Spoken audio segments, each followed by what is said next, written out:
to get further north up into the region that they're actually heading to. And there's a storm rolling in from, I think, the west, which is looking kind of gnarly. So they've gone seeking shelter. Now, they thought they'd found shelter in a cave in the ridgeline at the base of the mountains. As they approached it, they were attacked by a pair of really quite sizable Yeti. I don't know if they're of the ordinary variety. They may just be what one might call abominable. They're big, they're nasty, they're doing a lot of damage. Ralph has already had to send his trusty steed Bucket off to the back lines to stay away from the nasty. And so we're going to see what's going to happen with that. Frothy, you can describe your character when you actually join in. We've rolled you into initiative. We're going to kick straight into the combat once they get to the map. We will just show you quickly across to the regional and show you where we're at, the journey that's happened, and such things, so you know what happens and such. And then we'll get straight to the battle map and get back to the battle at the top of the round. So as you can see here, these guys left the town of Bastion, traveled through the mountain range there to get to the tundra's edge, travel up along this way. They traveled up for a day. Where they camped at the end of day 3, they did have Rimalaw with them, their other warlock companion, who was gone when they woke up in the morning, and the only thing left in his tent was his trusty deck of cards. So I believe Yahsob picked that up. That's correct. Excellent. So, and then they began to navigate on towards the southern passage of the mountain pass, which you can see on the map as well, which is just here. But got a little bit lost and turned around, ended up jutting out to the tundra and coming back along before the storm came in. So they're sitting about here at our Worldrender party back on here. So that's where they're at, and now we'll come across to our battle map. Here we are. Oh, Taiji's not loading in for me. Yeah, I'm not getting that either. So, Jason, can you get your profile, your portrait image? Oh, it's showing up on the stream, so that's fine. If it's not showing up for anyone else, it's showing up on the stream. That's good. Good. We don't need to worry about it. It's just being weird for us, apparently. All right, so here's the situation. We have 2 of these great big Yetis. One of them is in the open over here with Yahsob. Our Kadam Boshe, Yahsob, as we have explained to some of us, we might not be aware of this, but so these guys, some of them have had weird shit going on. So they're presenting as people from this world, but they have other stuff going on in the background that they may or may not know about. And like, so your character's not going to know any of this. But it's stuff that was presented to the players, so it's you know, just so you, when we use these 2 different names for people, you know what's going on. So with Kadam is his previous name. Yahsob is this world name, so it would be Yahsob. But if I refer to him as Kadam, that's why, right? Okay. Yeah, cool, sweet. Roger. Nice one. All right, so Yahsob, you're out here fighting Papa Yeti. And you're at about half health-ish, just above. Ralph, you're isolated up on this ridge with Mummy Yeti, who's barely hurt, and you're a bit below half health. And Taiji, you're in the bushes, sort of in the middle here, sort of throwing spells in between. Dude, have you seen yeah. Bucket? Buckets. I've got Bucket's token hidden here. Yeah, Bucket's on 4 hit points. Bucket has, I'm assuming, run off the edge of the map and is hiding or taking cover, right? Yeah, I remember circling to the right, rushing up to this Yeti with Bucket, and then that's all I remember. Okay, because I was chatting with Jason, and he remembered Bucket getting unstunned and running away, and you staying behind. So Bucket is safely off the map. I have Bucket aside, so if Bucket wants to come back, that would be a thing. And it is also okay. It is also Bucket's turn, so Bucket is safe to again properly hide or flee further, but definitely safe. Okay, yeah, no, she's gone. 4 hit points, she's gone. All right, no worries. Well, let's kick it off then. Jason. Yes. Do you have battle music? Do you have some battle music for us, my friend? We have some music going right now. All right. Well, in that case, top of the round, since Bucket's off staying safe, is Papa Yeti. And Papa Yeti is currently toe-to-toe with I don't Yahsob. hear any music. Yeah, I don't think we will, but it's going to the stream. No, I turned the stream up to listen. Gotta say, Papa Yeti sounds like a rapper. I hear like an ambience noise, Yeah. but not music. Yeah, I'm not getting it either. I'll let you play with that while we do some stuff here. Yeah. Okay. But anyway, so Papa Yeti. Now, I can't remember if these guys currently have their cold breath used or not, so I'm going to make them roll, just to be fair. So see if he gets his breath back. No, he does not. So in which case, it's going to be a full multi-attack at Yahsob, since you're right there. Now, I do believe you're raging, so that's good for you. That's correct. So a full multi-attack is Chilling Gaze and 2 claw attacks. So we'll start with the Chilling Gaze. Wait, Right. What is that icon on you? That is rage. Yeah. Rage. So, first thing I'm going to need, since you're the only creature it can really see, I mean, it can see Taiji, but he's kind of hiding behind bushes, and you're right there in front of it. I'm going to need a Constitution saving throw, please, as it locks eyes with you, and you see the eyes blaze with like a piercing blue, icy cold energy. And that, my friend, just fails. So, you are going to take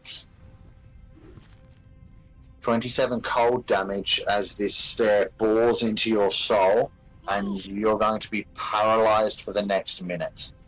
Oh shit. I'm fucked. Yep, and so now, paralyzed.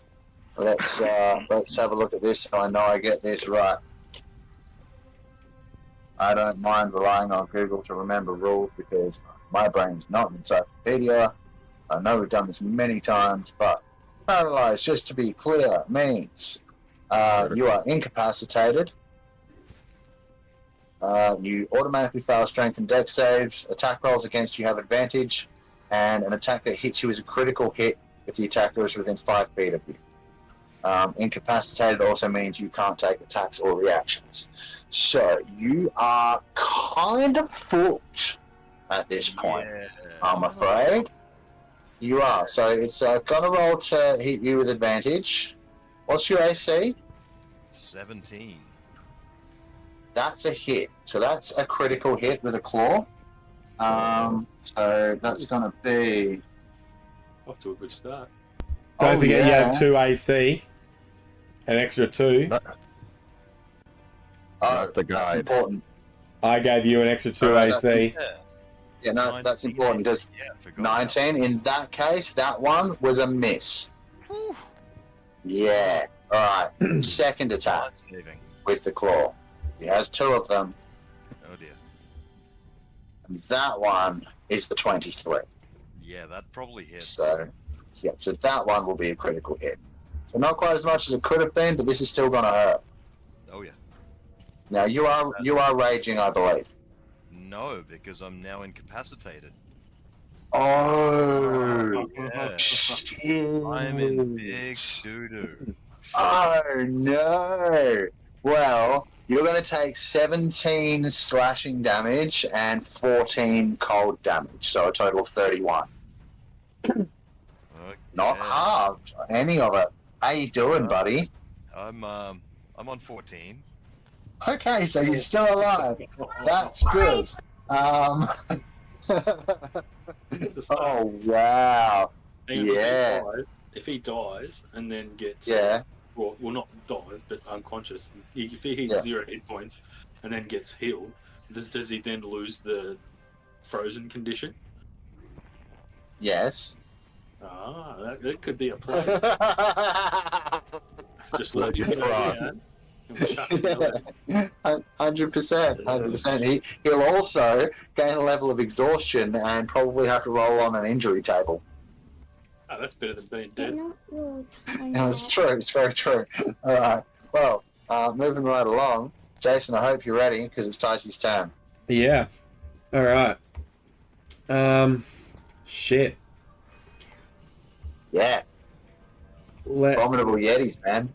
Let me have a quick look at this then. All right.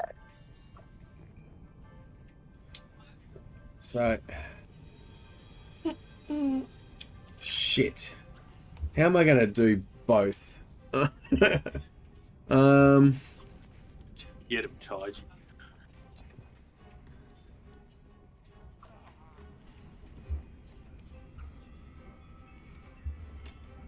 Okay. So, I'm going to use my channel divinity. Oh, okay. Yeah, what's that? Bring it about for us. Okay, so preserve a life. Whoa. So I'm going to give as much healing as I can. So you are Kadam, you're going to get 55 health. Holy shit, legend. Um, Big deal. but you can only go up to half your maximum health. So what's half your actual health? Half my health is 65, and that would bring me up to, actually no, 65, 68, and that would bring me up to 69, dude. So you can only go to 68. You can only go to 68. You can only go to half your your maximum health. Still, that leaves me on 68, so I'm not complaining. Yep. Yeah, And excellent. then there's no one else within 30 feet of me.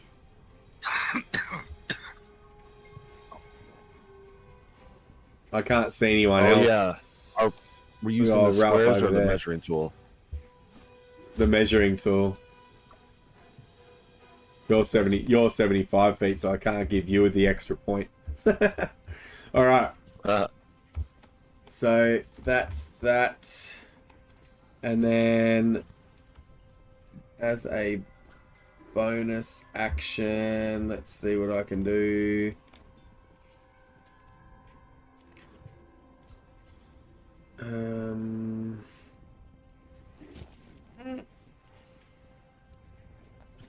Nothing as a bonus action.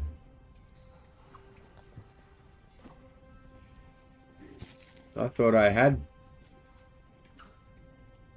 bonus action You don't have stuff. a spiritual weapon? Oh. Yes, I do have a spiritual weapon. And your channel divinity is not a spell, so you can certainly cast it. Yeah. Alright, so I will cast spiritual weapon. Oh no, and yeah, it's also not concentration, so it won't drop No. Shield of Yeah. Faith either. Yep. Alright, so I cast spiritual weapon. Mhm. And I drop it. Where can I drop it? 20 feet. Weapon? 60 feet. Is it 60 feet? Anywhere within 60 Oh, yeah. feet of you, you can spawn it Alright, in. so I'm going to drop But it then- right but then it next moves to that. 20. Yep, I'm going to drop it right next to that big Yeti. Which one? There's two of them. The yellow one. The other one. Right here next to that one. And down, let's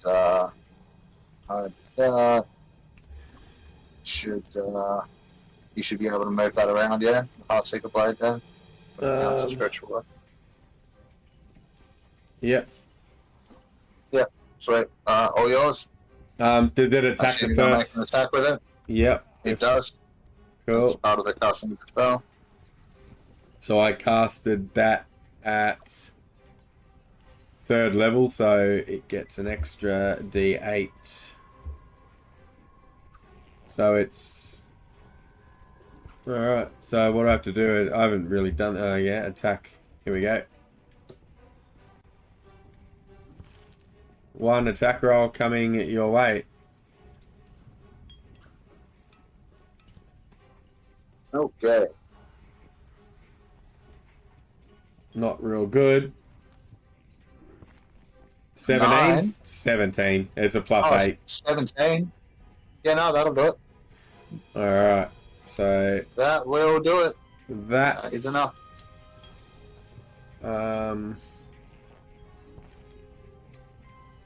1d8 plus 4. 10 plus another d8. Hang on a sec.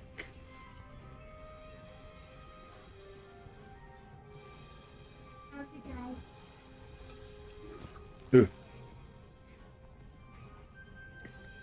That was a... that didn't roll. What the fuck? It was a 2. It was a 2 anyway, so 6, 7, 8, So 12. 9, 10, 11, 12 damage, yep. Alright, done. Cool. There we go. Alright, is that it? That will be it. Alright, Kadam. You are paralyzed. Oh fuck, I'm still paralyzed. Yeah. At the end of your turn, make me another Constitution saving throw. Okay, well, I guess that's now, because I can't do anything. 27. That's better. You are no longer paralyzed and can act normally next turn. Okay. Sweet. Alright, and then at this point, we need a Jason. We need a Jason. Because I need him to do something. We have a Jason's lad. How you doing, buddy? I don't think he can hear us. We can wave. Hi. Yes, this point. I know it looks like it's your turn, Ralph, and it's almost your turn, but we have a thing going on. I just had something planned for right now. Oh, here he is. Here he is. Here he is. Jason. Yeah. There we go. Can you please cue the beating of leathery wings Yes, I can. and such things as from above you, somewhere in the clouds, you hear,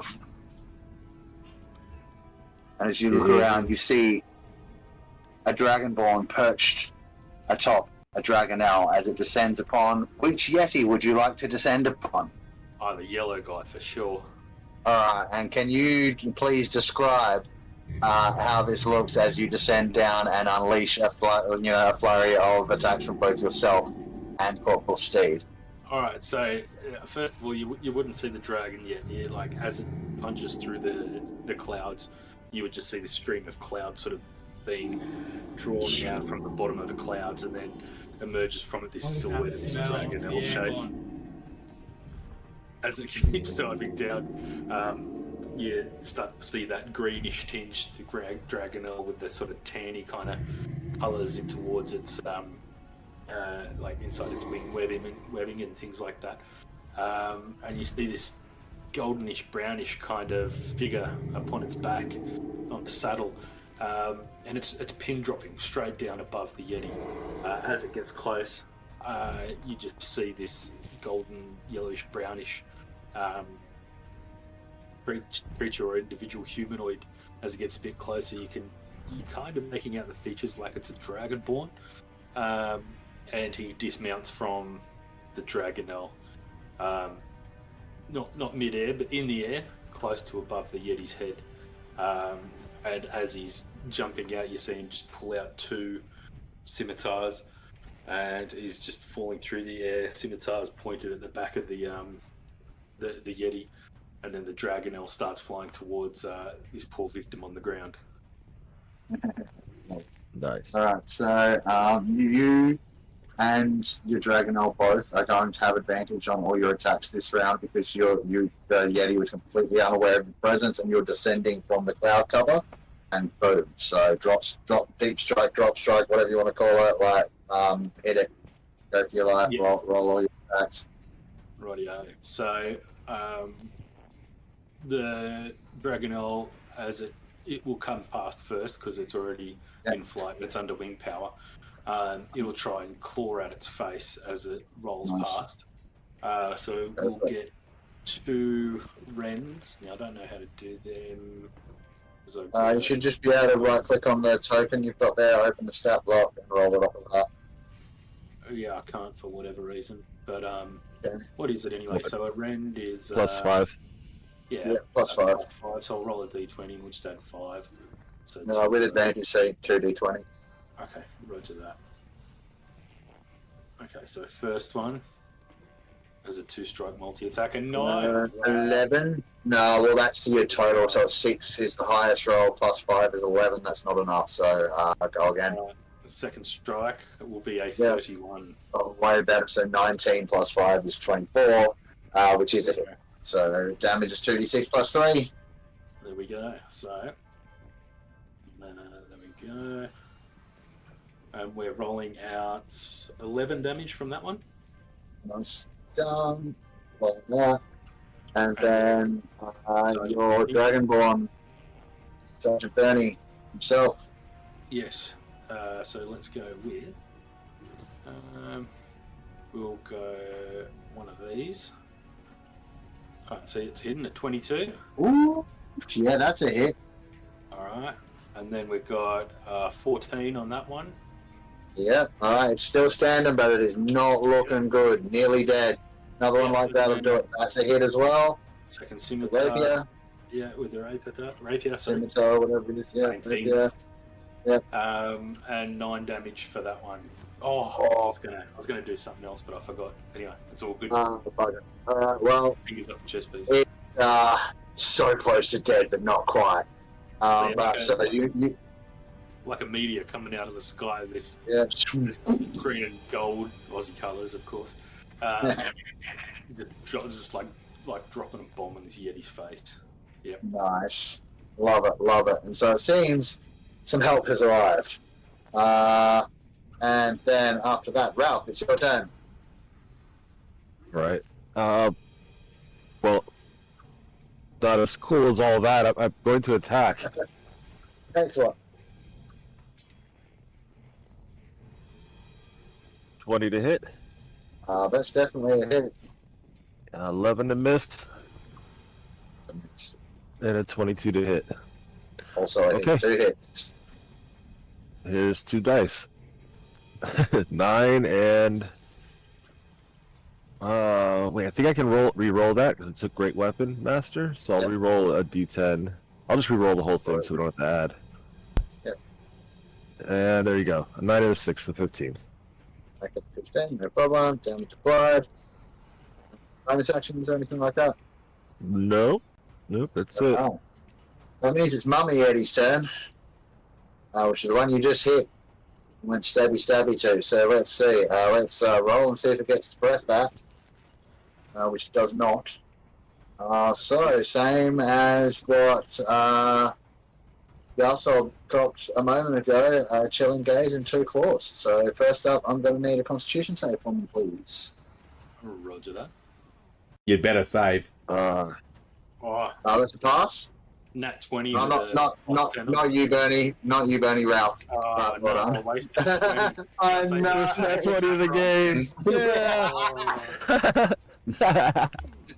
Look. I tell you what. If it makes you feel any better, if Ralph had failed and you rolled that, I would have let him pass. But he also passed, so we're good. Okay. So you're still gonna let's see. Take half, I think. Not sure. Not be paralyzed. So that's a good thing.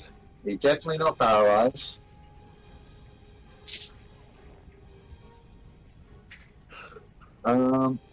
It just doesn't work. You take no damage, and also for those of you that have been paralyzed and since passed your saves, you're immune to this for the next hour. So you're good. You don't get frozen. You don't take damage. You're immune to that power for the next hour. You are also immune to it. Also, because you passed for a subsequent save. Yep. So that's cool. So it's just going to now attack. Right, it's like going to roar, get a bit frustrated, and take a couple of swings at you with its claws, but no advantage and normal attacks. 24 and I have 19. 13 AC. Yep, you got Oh. it. Wow. Okay. Ow. So the score is 25, 10 cold, and 15 slashing. Second one, oh wow, fucking rocks. 18 slashing and 5 cold, so 23, 48 damage in total. Doing good. Doing good. So the Yeti, it looks down at you after you go stabby with your big spear thing, and it gets the same like piercing, glaring, glowing eyes thing going on. It tries to bore this look into your soul, and you're just like, whatever. And so it just like roars, just goes like, takes a couple of big chunks out of you, gives you another roar, and then I feel like I see my helmet rolling somewhere. Yeah, quite possibly. Did anyone get the number plate of that truck that hit me? Right. So it comes around to the other Yeti's turn, and it's looking around wide-eyed, kind of panicked, and it looks over to up at the ridge, up at its mate, and it just it calls out something. It's like roar, roar, roar. And with that, it is going to go. Let's see if it gets its see if it gets its breath weapon back. That might be able to save it. It thinks. That's a 6, motherfuckers. You guys are in trouble now. Okay, excuse me. How's it gonna do this? Right. I don't think it can hit everybody. And if it steps back and gets hit with an AOP, it's fucking dead. So, Kadam, you, my friend. No. I think you're actually going to be safe for the moment as the Yeti turns around to the newcomer who's just dive bombed it and its pet Dragonel and unleashes a blast of furious ice crystals and just frigid air from its mouth towards both of you. I'm not going to bother dropping the token. It's like a 30-foot cone, I think. Just double checking. Yes, a 30-foot cone. So angles-wise, I can't hit you all, but I can hit the two of you that are right there in front of it, right? So... Can I use my from before?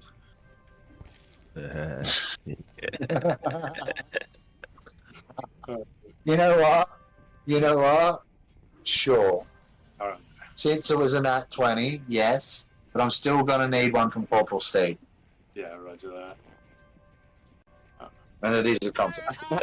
Yes. Yes. Perfect. That was good. No, I feel good. Con save with old mate. There we go. So 15. That's a fact. Yeah. So, I don't think he could have passed through if he rolled well. I don't know. Alright, here we go, some damage. Alright, so you, Sergeant Bernie, are going to take 21. That's already halved. Yep. Passing. So 40. Corporal Steed is going to take 43 cold damage. Still alive, but not looking good.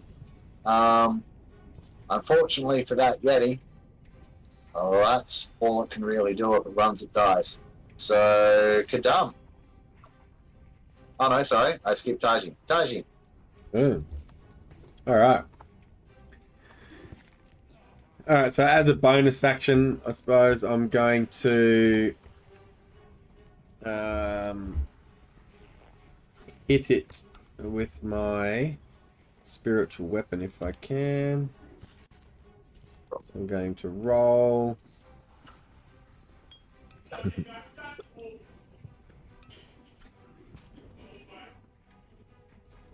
That would be a 20, dirty 20. That's it.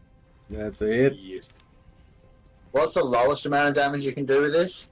One plus 8. 4. It's a +4. Okay, so one plus 4 is 5. Yeah. Alright, yep. Cool. Flat. Cool, because I got a 5. Tell me how you, what, first of all, what does your spiritual weapon look like? And second of all, how does it kill this Yeti? So I think my spiritual weapon is just, at the moment, I would think it's just a scimitar looking spiritual weapon that I've called out. And just a basic one. It's not very flash or anything like that. It just looks basic. So it's just floating there. And for the killing attack, I think what's going to happen is it's going to pull back, and you're going to see it swoosh back, and then it's going to come forward, and it's going to actually disappear into the Yeti's mouth as it goes to roar, and then it's going to like blow out the backside of his head. Right, so I was going to have it make a death roar as well, so it goes to him and it's just like, yeah. collapses back onto the ground with a loud thud. And as it does, the other one lets out a bellow of anguish, like bone chilling, like you have never heard before. And that's it. It's that one's dead. Okay. I'm going to come forward my 30 feet to the edge of this tree line here. And then that will put me 45. Oh, let me have a quick look at what I have for healing it that far away. Healing word if you've got it. Bridge. Yeah, just trying to work out. Hey Gemma, sorry, I just saw your message. I've got this whole new section of chat now, but there's still so much going on. Yeah. Thanks for joining us. Alright, so healing word, I'm going to cast it to give you some life back.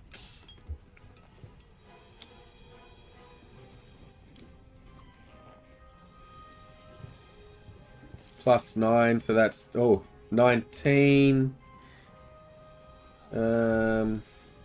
Plus 9. 19. You got a plus 9 spellcasting modifier. Yeah, with especially when it's at a higher level. Hang on a sec. Let me just. It is a plus 9. Like, what's your? It's plus 9. Like,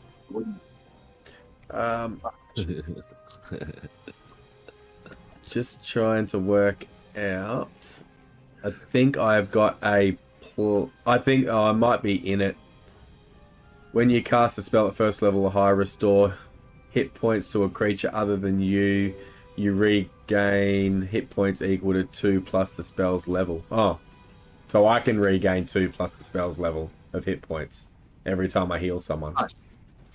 That's cool. Cool. Got to remember that. Yeah, excellent. All right. Well, Is that it? That's me done. That's a bonus action with the sword, and so who are you healing? I'm healing Ralph Okay, so for 19. Oh, how much? 19. yeah, excellent. Well, with that, Yeah. Sergeant Bernie, it's your turn. Did you forget someone? Oh, that's Oh, right. sorry, yeah. No, I skipped Taiji, and then but the tracker was there. I'm just going to skip the tracker back around so it's on you, and I don't do it again. Get up. It's your turn.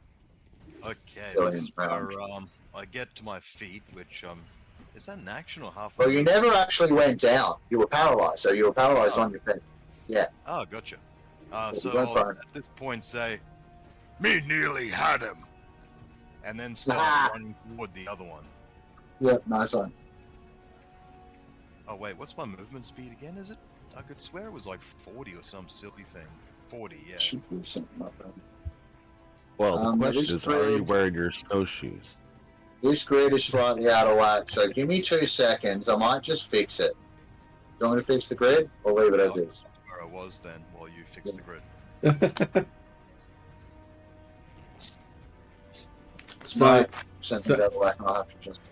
So while you're doing that, a fun fact is my healing word actually goes up by 1d8, 1d4 plus 1 every level up I cast it. Oh, cool. Because I'm a life cleric, so I don't even see healing word on your spell list. sorry. I was saying I don't even see healing word on your spell list. You probably won't see much on my spell list on that character sheet. Because I'm not using that character sheet. Yeah. That's Yeah, just 'cause this isn't a +9 either. that's just one that's just one for the stream. So I don't have to bring it, I don't have to, because I've worked out I used to have 2 sheets up, one to play off and one to stream off, but it was rolling double in the game log. So I've gone just to the one for the stream, and I'm using a separate one.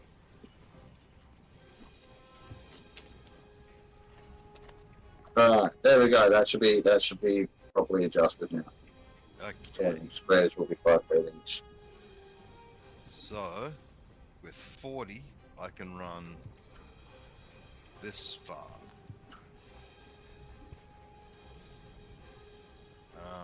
I don't really have a visual on the Yeti at this point, do I? Like, it's high. I mean, yeah, it's up on the ledge, right? And from where you are, like, it's a big creature. You'd be able to see at least the top half of it. And this is a slope going up this way up towards Ralph, so, like, you know, you'd be able to kind of see bits of him as well. Yeah, and you might see like an arc of blood as my helmet arcs through the air towards you. Yep. Is that the gem encrusted helmet, or is that on Bucket? That's on Bucket. Yep. So yeah, so you can definitely see it, Okay, and you can see Ralph. in that case, I'm actually going to use my bonus action to fly into yet another rage. Absolutely, Mark. Shape. Go ahead. And when I do that, I get half my movement. You do. So... It's another 20 feet, I believe. That'll get you to right there. Yep. Yeah, just short of that. Around about there. Oh, you don't have to go right down to there, dude. This is the jump, like, around here is fuck all. Like, it's not even a jump. Got It goes In over that it. case, So I you could probably can get go to that there. longer, yeah. Okay. That works for me. That's actually even better. So, That saves I'm me just gonna... actually... Yeah, but I've never seen Oh, an elephant jump, so... Right. Well, it's it's the insane bounce, right? So I just like, boom. That would have I think you'd like got a bit of shaking earth going on there, and a bit of snow trickling off the edge of the ridge. You know, a few rocks and pebbles falling down. Especially since while I'm moving, there's a storm forming around me, and lightning and thunder and everything as well. So that would make my Just jump now- just more dramatic. Yeah. What does that do again? Because Ralph's now in that aura. Oh, if they're allies, it actually grants them resistance to thunder damage. Okay. But Nice. if they're foes, I can actually spend a bonus action to zap them. Okay, sweet. Nice one. Okay, Excellent. yeah. Well, Sorry, It's just not a zap situation. A zaptuation. It's time to throw a light just hammer. one, So I'm one gonna... sec, Jeff. What's up, Jason?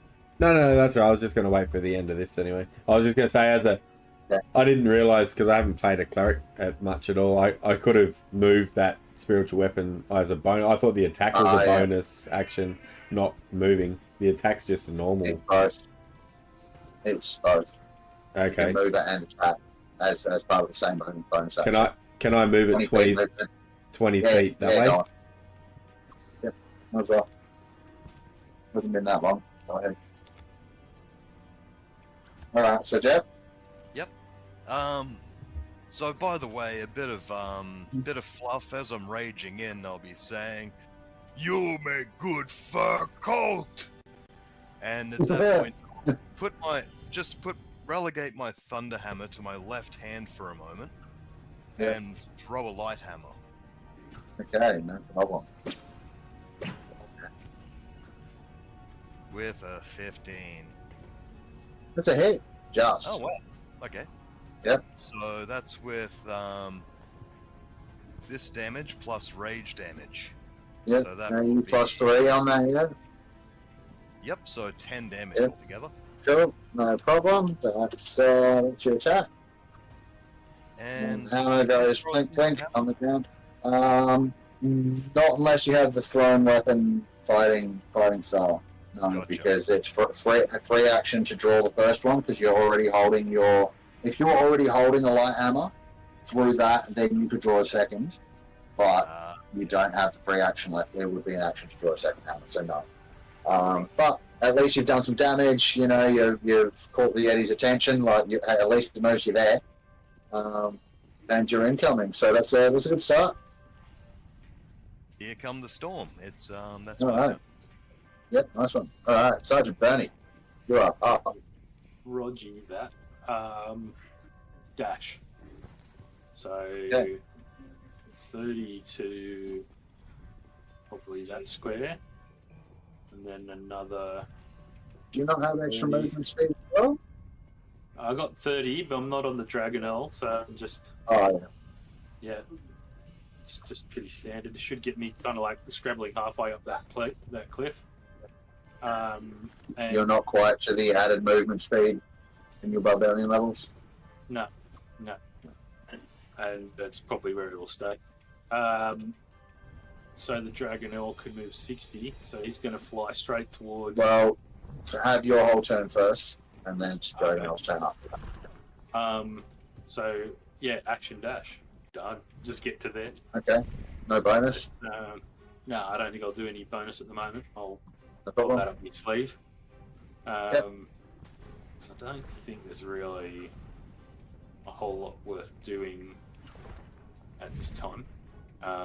Maybe next turn. So yeah, Dragonelle will 45 feet to there, do 2 rends. Oh, brutal. Yep, go ahead. Fuck, that messes with my plans. That's a 14 plus whatever I'm meant to add. I think it's 5. Yeah, that's a hit. Rightio. So what are we rolling for the hits again? I think it's 2. Yeah, Hang I on, think it's 2d6. okay. 2d6 plus 3. Okay, yeah. 2d6 plus 3. So that's 9. 9, yep. Okay, and then we'll do another Right one off. for a 20 to hit for Hit another it. 4 damage. And that's his flyby, and he'll take the rest 7 of his damage. 15 feet away. 7, sorry, yeah. Because he doesn't get the. It's a flyby, there's no AOP. End of turn. And Okay. Bernie would be yelling out, "Save some for me!" Oh dear. Alright, so that's your turn, and Corporal Steed's turn. Ralph, it's your turn. Yeah, I'm just gonna, especially hearing that, I'm gonna disengage and Okay. roll back down the hill. Yep, sweet, no problem. No problem. Bonus action. else? Nope, I don't got one of those. I keep running. Okay. No worries. It's all yours. Alright, with that, let's see if he gets his breath weapon back. Dice. 1, 6. That's a 1. So that ain't happening. That's good to know. Yeah.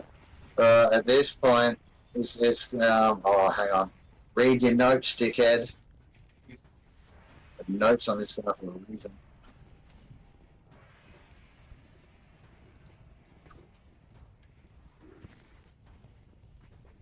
Okay, that's all good. For that. Cool.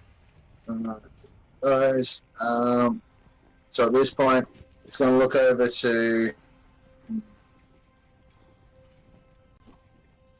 probably your Dragonelle, Sergeant Bernie. Roger I'm that. sorry to do this, but Corporal Steed's in some trouble. That's okay. Just because it damaged it, and it knows what it's about to do isn't going to work on Ralph or Yahsob. Yep. And like you're still kind of coming up the hill, and just where you'll see why as to where the steed is. So it's going to catch Corporal Steed's eyes and give it that chilling gaze. I need a Constitution saving throw. Yep. Which we know it's great at. Yep. Let's see how it goes though, because it's possible to roll high enough to beat it. 19. So that's a success, and it doesn't work. Nice. Nice. At which point the Yeti's going to look around in a panic, look over at its dead partner, look towards the cave entrance, which Corporal Steed is kind of hovering fairly close to. Not close enough to get in the way, but it's close. Look down at the other guys. It's going to leap off the side of this thing here. And that's like a 20-foot drop at that point. So it's going to take 2d6 fall damage. So it's going to take 8 damage.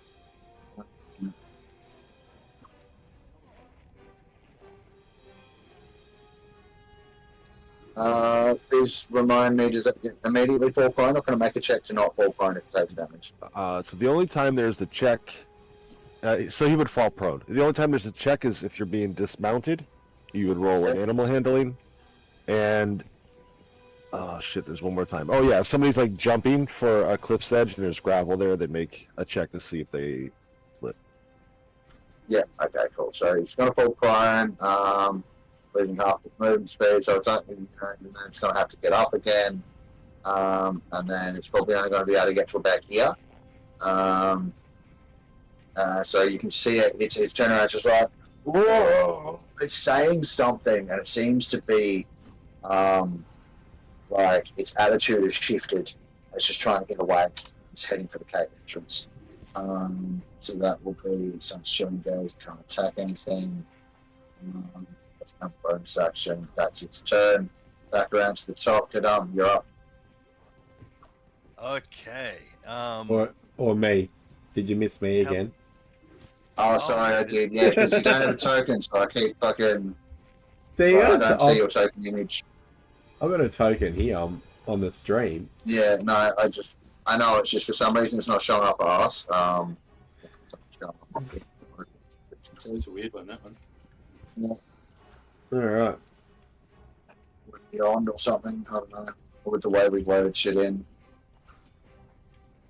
Alright, so what am I going to do? I am going to...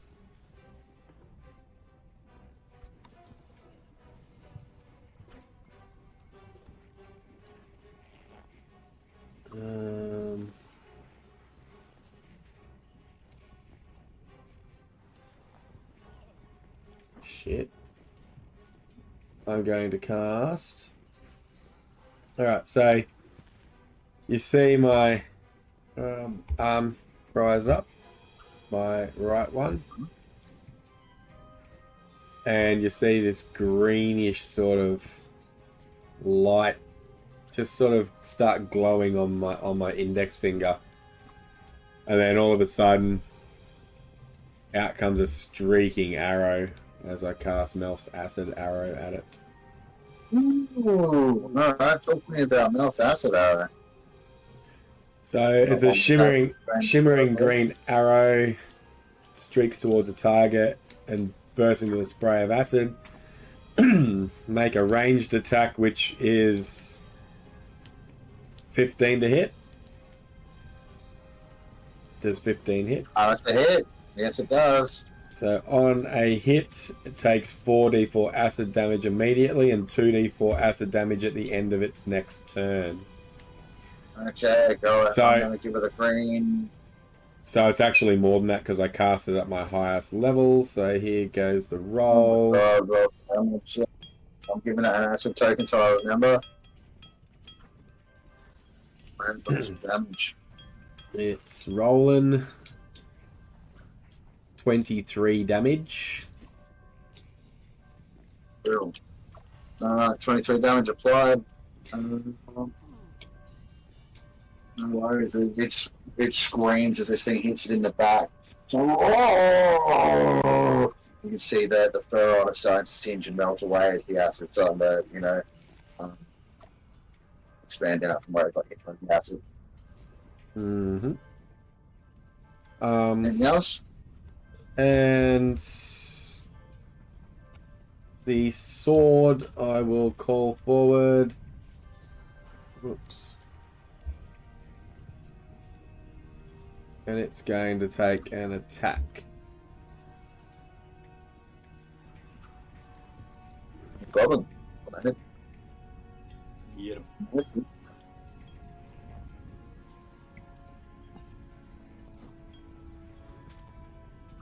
So that is, 20 something to hit. So hit.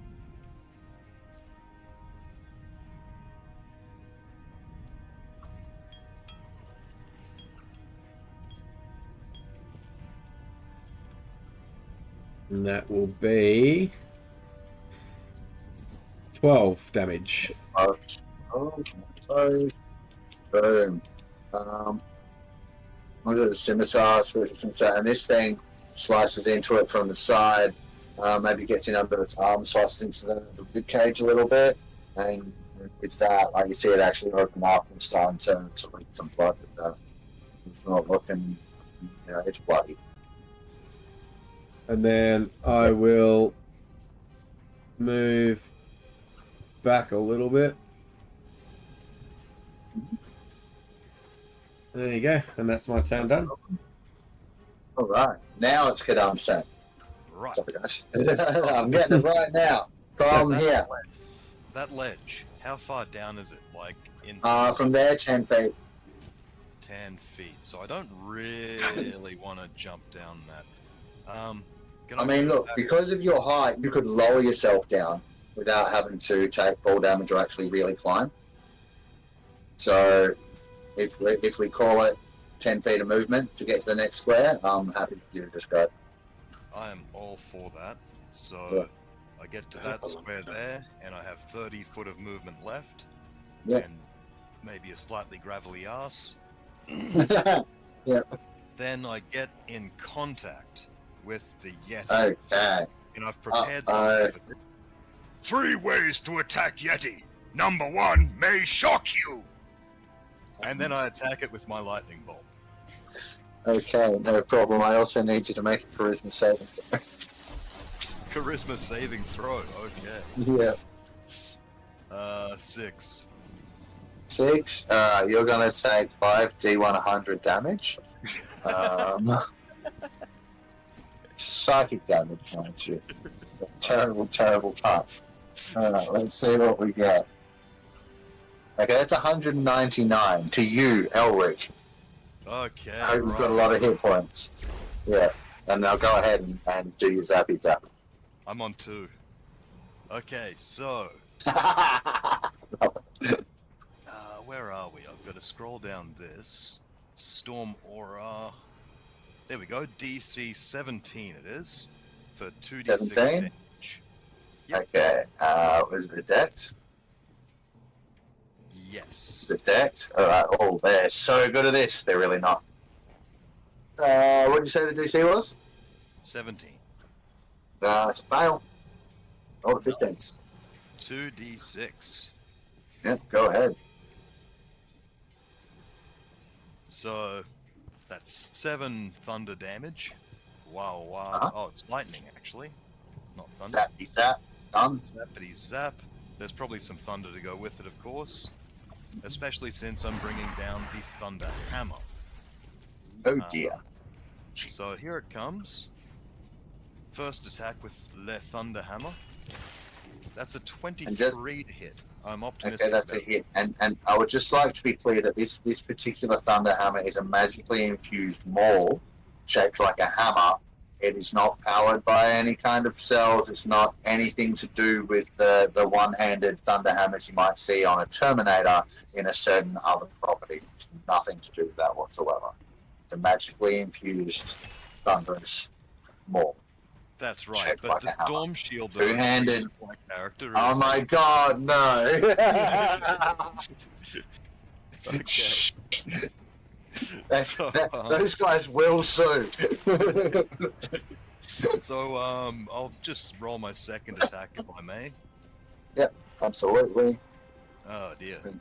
14 to hit that one. That misses. Okay. So here you go. You could be doing this recklessly, and then you'd be at advantage. Oh yeah, recklessness. Okay. Yeah. So go ahead and. Yeah. So this can be for. Okay, but also crit fish on your first one, Okay. just in case. No. Oh wow. Yeah. Okay. I should even take the first hit off you, but no. Wait. Go ahead. Roll your damage for that. Okay. So that's 9 plus rage damage of 3. Thusly, it's 12. 12. Yeah. Always chipping away. Chipping away. Yeah, from the thunder. Is that what? How much? Yeah, does it should. do? I think it's a D6. Yes, D6 thunder damage and a loud noise. Yep. Kaboom. So there's a huge thundering sound as it cops another 3. Something. And I'm afraid there's not much else I can really do. Dumb. Yeah. When you let out that echo, it's really faint, but you hear like a from deep within the cave.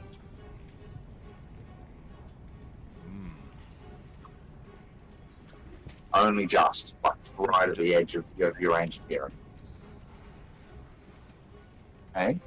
I think I just scared its babies. Who knows? Anyways, anything else, or is that it? You got a bonus action? Nothing. That was zappy to attack. I've Yeah. done it. Next, is Bernie. Ross, what do you got for us, buddy? Roger that. Corporal Steed, being on the receiving end of a very ugly stare down, will race back at him. Not Corporal Steed's turn yet. It's Corporal Steed goes after you. Yeah. Roger. Rage McBurnface, Sergeant Bernie, is quite annoyed that this Yeti creature threw its breath at his Dragonel friend. It wasn't its breath. He tried to stare it down like he'd Oh, been sorry, doing. stare it down. Yeah. He saw it giving him bad looks, and he's like, "Whoa," and just flies into a fit of rage. Yes. Stabby. So let's go. He's just gonna go with the old classics. He's got the two swords going. Let's try this one first. So that'll be a 26 to hit. Yes. And then we got 10 damage plus 2, I think it is, for the rage damage. Yep. Is it? Or is that on the attack? Well. I can't remember. It's been a while. No, that's on damage. Yes, plus 2. You're plus 2 because you're only 5 levels above, whereas Kadam is plus 3 because he's 4 above it. Right, yeah. And So, then it's all good. second. Oh, I should have reversed that around. Oh, there's a nat 20. I will allow that to be. Oh, yeah, no, because damn. 15 damage plus 4. Yeah. So it'll be 19. Well, it's already got a plus 6 on there. So what's the plus 4 from? Don't you have an extra amount of damage, or is it just that it's pure thunder damage? I'm just adding the rage damage. Oh, the rage. So it'll be plus 2. You don't double the rage damage. So 17. Okay, plus 2, 17. Yeah, cool. And you have another attack because you have 2 attacks, right? Oh, yeah, I do. That's right. And you're dual wielding, so you've got one more. Here we go. Weapon choose. Coming back in. That's also a hit. Sweet. And he'll take another 15 damage. Oh. Well, she is nearly dead, but not quite. And I will point out that all of these attacks that both you and Kadam have laid into her have been into her back as she's fleeing towards the cave. Yep. Okay, no problem at all. Now it's Steve's turn, right? Yep, certainly is. And you hear Rage yell out, "Come on, Corporal Steed, you've faced worse than this." So the Dragonel, you'd see it like bank its wings and do a tight turn back in towards it as it was flying away, but it just quickly banks back in. I love it. Runs in its 15 feet, and it will do the 2 rends. So Damn. first it'll be a miss because it'll be 4 + 4. Yeah. Yep, nope, that's not going to hit it. A natural 20 will. Fucking hell. Yeah, well, everything but the Corporal Sword, huh? Yeah, pretty much. And then we had the 2d6 + 3. So that'll be 10 damage. And then it will fly its remaining whatever 60 - 14 is. Yeah, sweet. So Corporal Steed in its like, you know, fucking sections of half plate covering, you know, all the vital parts, just flies in with a screech and a roar, wings unfurl, just comes down and just like digs its claws into the face of this creature, tears at it and flies away, taking the face with it as the creature collapses onto the ground, dead. We like that. Yeah, well done, guys. You killed the big Yeti, so we can take it out of initiative now. Oh yeah, well done. Oh, guys. We lived. Yes, yes, you did. So, so- someone Google how to raise and train baby Yetis. Why? Why? What they do? Yeti. I could swear we heard babies from inside, so we could probably. You heard a whimper from inside the cave. That's all. That's all you heard. You don't know what it is. Right. I Very just thought faint, it off in the was distance. in the cave. Can Right. we Surge. just go for a break? If that's all right. Sure, yeah, if you need to. Absolutely. Yeah. Good timing. Sure thing. All right, folks. Thanks for hanging out. We'll see you soon. We're going to take a short break. Won't be See ya. long. And hello, everyone. We are back. Thanks for sticking with us. Yeah, short break. Jason's got the little ones in bed, and we're ready to get to the action. Well, not the action. Just finished the fight. So, guys, you've got a moment. Yeah, a new friend just dropped out of the sky, or presumably a new friend. He helped you. Well, you might have to find out. So, what do you guys want to do? Well, as my Alright. rage subsides and the storm disappears, I turn to him and say, "You come at it fun time." I hope you didn't mind me dropping in, but I saw you needed some help. Me see what you did there. I see you have some wit about you. What Um, are these big white creatures? They Yeti. They make good coat. Are you going to fuck one up then? we think we have babies in there still. Babies? Baby what? You keep Baby. your babies in a cave? Babies, You're one out. of these. They're in the cave. Can you not hear them? I have a question, Jason. Yeah. Can I hear them? How do you know about that? What The are you only talking about? person that heard that was Yahsob. Oh well, okay. Huge ears. Rewind, and only forget. Yahsob. Rewind and forget about that. I thought we all heard it. No, just Yahsob, and only just. All right. On pre-production, I'll Yep. cut that section out. We're all good. Fix it in post. Yeah. So, and we actually are going to start doing that with these episodes when we get a chance. We're going to edit them and put them up on YouTube. Yeah. Eventually. Then you should learn markers. 'Cause we can. Well, you can add markers. Like right now, when you said you're going to edit that, you can add a marker. Yeah. and Oh, no, when I'm you go not- back to edit, it'll like bring you there. I'm not really going to edit it. Not going to edit it out. Oh. We're just going to like chop out the long run at the beginning and you know break parts. So it's, you know. We're not too bad Yeah. with our talking. We don't really leave much dead space. So, not that I know of. Crickets. Yeah, so anyway, Speaking of dead space, we should probably start. Should we just drag the bodies inside before the storm and just gut and skin them inside? I suppose so. Perhaps the rest of your party can help bring them in. Yeah, I whistle for Bucket and approach, introduce myself as Ralph, Wheatfury, and thank you for your help. Ralph, you look familiar somehow. Nice to meet you. It's the scale mail. I would whistle and Corporal Steed would come down by my side and it'd kind of nudge at your scale mail. Nice. And then while he's there, if I can cast a spell out of... you're out of issue. Do what else? I got a lay on hands pool, but that's... Oh, is that only during a short rest that you can do that? No, lay on hands is any time. Takes an action in combat. You can otherwise just touch someone and heal them. Yeah, sweet. I'd like to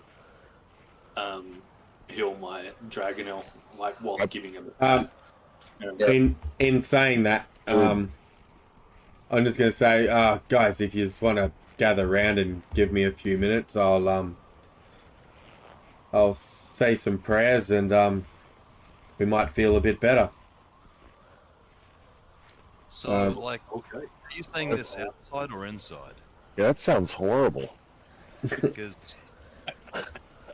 Well, I'm saying that I'm gonna feed my horse a healing potion.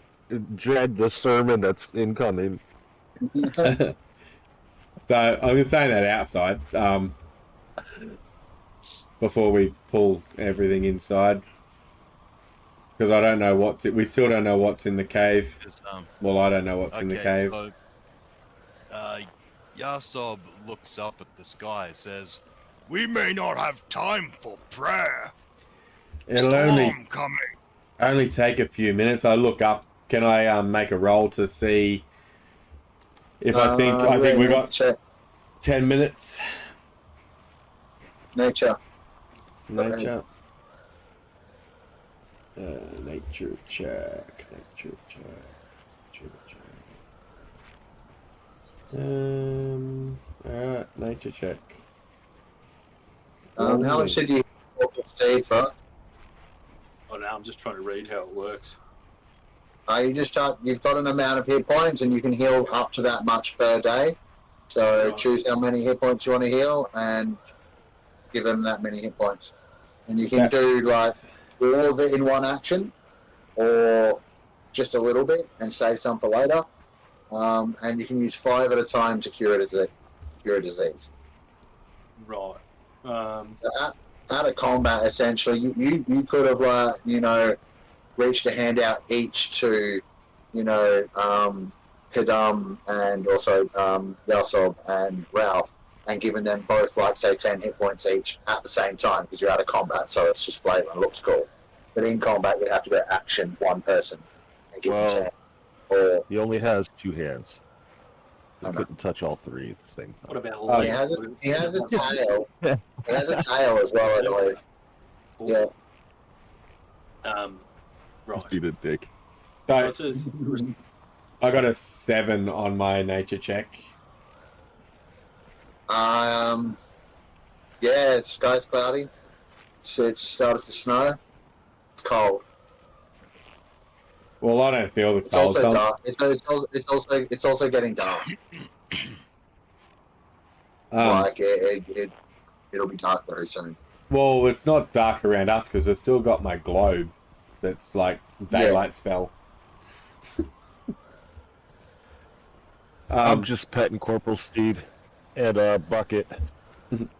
So I'm going to, if everyone's going to sort of gather round,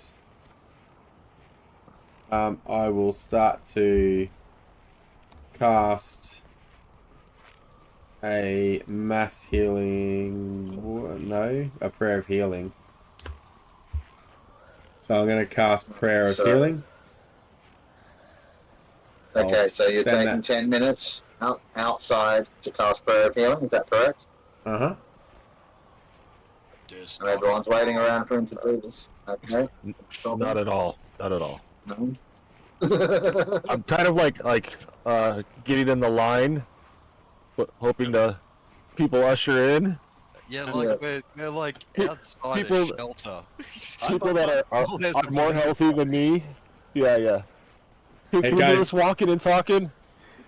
It goes 30 feet, so as long as they don't move out of 30 feet, they will get the healing. If not, they won't get it. You can get just inside the entrance to the cave and still be within range of the spell. I can give it to six creatures. So In that case, I'll We still can be do- within 30 while I'm we can do dragging in a Yeti horse. Yeah, We can- those Yetis look like they need some healing. anyone that's going to stay within 30 feet of me can have 28 points of healing. 28, eh? Well, just hold up before anyone adds in. You're casting the spell. It's going to take 10 minutes to Yeah. get these points. So you started That's right. casting the spell, and you guys are gathering around the entrance to the cave. So give me 2 seconds with that. Mm-hmm. Here we go. To be fair, That's almost a hear me out moment. yeah, you said there's a storm coming. The bad one, blizzardy. So did And Taiji's. not just the god here, but also Yahsob, our guide, could get in the fucking cave. Sorry, language. Still. But do we go in the cave or not? Are we still outside? Well, most of you have headed into the mouth of the cave, so you're still in range of this spell. I'm just getting tokens sorted, and the tricky part is fitting you in here with your fucking mounts as well. Well, don't look at me for that one. Mate, you're a mount just in yourself. You're an elephant. You're still about the same size as the rest of you. I mean, but Actually, come to think of it, I'm quite fast, and if someone sat on my shoulders, it probably wouldn't weigh me down too much. So, I mean, you could definitely be a mount for a small creature. I might as well Absolutely. an elephant once. We'll start calling you Bucket. How was too. that? Oh, dear. But bear with me, folks. So we've got Taiji standing just outside the cave, doing his prayers and stuff. You guys have all sort of like gathered in the mouth of the cave. It's a real tight squeeze, but I'll say you're all sort of like just in there, within range of the heels. Taiji's just outside, so he's going to be off the map. Now bring you across the cave entrance. if it helps, I was kind of planning to tie a rope around the Yeti and drag it in.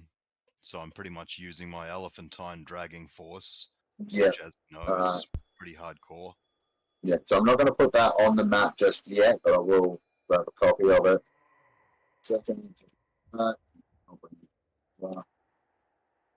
So just the one Yeti corpse to start with? Just the one, because I don't think I'll have time to get both before this storm rolls in. Yeah. Oh, well, you got 10 minutes now. Yeah, 10 minutes well by that. Yahsob thinks the storm's coming sooner than that. So he's, I think that's a smart move. So I need that. Shit, what did I come back here for? Grab the token. Yeah, I'm grabbing the token for the Yeti, but there was something else I came back here for, and I'm having a mental blank, and that's really, really annoying. Shit, it's important. Not the spiritual weapon. Don't need that, it's not favorable. Oh, the light. The light. The light. Thank you, yes. I didn't even say that, I thought it, but yes, thank you. Perfect, you're onto it. Yeah, I'm just trying to grab one of them now, because one of them is in there. On the other one, we'll follow Taiji once he gets in, so I'll bring them both. Yeah, the little one is the light he chucked Yep. so 20 that one's feet in into the entrance. cave, and the daylight's dragging behind. Yeah. That's still going to be outside until he moves in. Yeah. Which is important because without that, it's pitch black in here. So without those things. So I'm just going to pop over here. The lights didn't come across. Let me try again. We're going to bring you guys across now so you can see the entrance. And I've revealed what you'd be able to see from that position. It's a bit difficult to do walls in here because it's multi-level. So I just left everything. Also, I should say, so this map is adapted from what I found on Incarnate. A user on there called Mati, M-A-T-I. So go and check them out on Incarnate if you want to see some of the work. It's one of the really valuable ones that can be used by attribution. So that is that. If you want links, just hit me up on the Discord and I'll for you. So it's a cool little map. I made a few adjustments because it was able to clone and download and edit, so I made it sort of suit our purposes a little bit. That's cool. A few other things, yeah. Yeah, it's really groovy. So I needed That's to a huge benefit to Incarnate. Yeah, that's nice.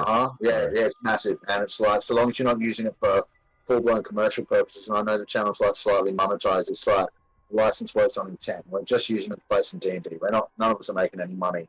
The channel literally doesn't even make enough money to cover the expenses that everyone pays to do the things that we do. You know, so it's cool. Yeah, very easy. Don't forget my light rock that I threw in the cave. Yeah, that's what we're working on now. I tried to copy it over with the Yeti and everything, and it didn't come with. So I'm going back to try again. Oh, add it to the combat tracker, and then when you come over here, hit the plus button. Oh yeah, sweet, cool. Maybe, I don't know. It's I think that should work. I've just added them. Coming back over. It's still on the combat tracker. Waiting for the map to load.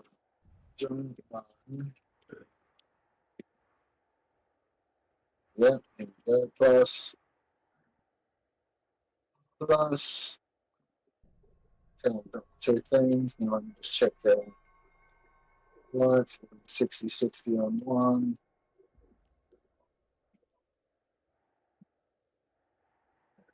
120 on two. And let me just check the darkness filter in here. Right, let's change that on. So, yeah, it was mostly prepped, but I forgot about the things they'd be bringing in with them. So, it's the big one. I'm just going to hide that until it catches up. I don't know if that light's still going to be on, so I'm just going to drag it down into the corner where it won't matter much. That little guy. And that's kind of in here for you guys. So there's your light. And then you've got sort of what you can see. Absolutely perfect. Taiji started casting the spell, and you guys are waiting in the entrance to the cave. Could you make the stone that's lit up accessible for us so that we can move it? Because I'll probably pick it up or kick it along the floor so I can see. Make the what? The stone? Yeah, absolutely. Because currently I see the light from it, but not the token itself. Yeah, no problem. Hidden. Perfect, thank you. Yeah. Make sure it's and it's not locked, so you should be able to move around. Right, excellent. So those are in here. Taiji's casting the spell, and about halfway through, the blizzard is very much starting to kick up. So let's check a couple of things. But the wind is kicking up. It's getting hectic. So we've got high winds starting to happen. So just for everyone playing along at home, we started with heavy clouds, which means things in the sky are obscured. No sunlight other than what's coming from Taiji's lights, and navigating is difficult. It then started to snow, which makes travel speed halved. And if it occurs for 2 days in a row, the ground starts to become difficult. We're not there yet. It also has the effects of heavy clouds, which we already have, and freezing cold. Freezing cold means con saves if you try and rest without cover and heat, and cold damage being more effective. We now also have the effects of a blizzard, which are at the end of every hour spent in a blizzard, make a DC 12 con save. On a failure, you take 3d4 cold damage. Check the advantage if you have proper gear. You guys do have proper gear for the cold, so that's good. Creatures heavily obscured from more than 20 feet away from you. So, Taiji, as this wind and snow starts to pick up, like you're still casting the spell, but you can no longer see your friends in the cave mouth because they're 20 feet away. Right, they're at like their 25, 30 feet away mark. So they're heavily obscured. Very hard to see. Terrain is difficult, and we also have the effects of, as we said, snow, very high winds and freezing cold. So as we said, high wind. Okay, so freezing cold. We've already been through high winds. We're also starting to get turbulent gusts of wind. Please, yeah.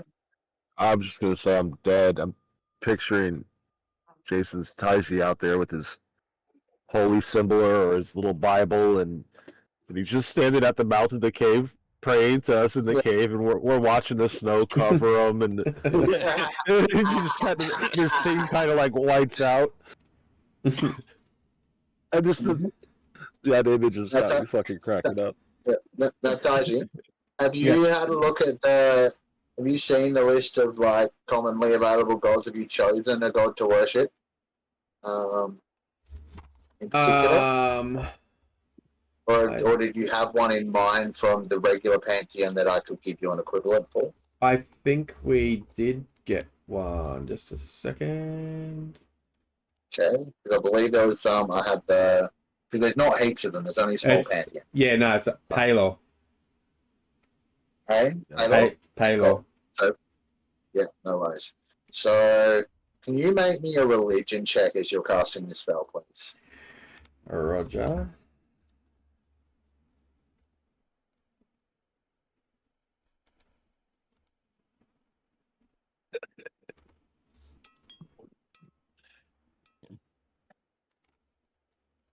And if you guys want to describe a little bit what this looks like, well, that'll be a nat 20 with a +4, so 24. All right, perfect. I just need to borrow you for a second. So, guys, if you would like to, right. Yeah. No problems. If these guys can lip read, we're going to be in trouble. But which half of you is the cleric right now? The top half, the bottom half is the cleric. The top half's the war mage. Yeah, cool, good. But the yeah, bucket. Bouquet. So, who's this? with this nat 20, Okay, yeah, sure. As Taiji's casting the spell, and he's been enshrouded by the snow and the blizzard, the sleet, all of that. You can barely see him, but you just make out kind of the ground level. This warm, yellowish kind of glow starts to radiate out from where he was standing, and it's almost like breaking its way.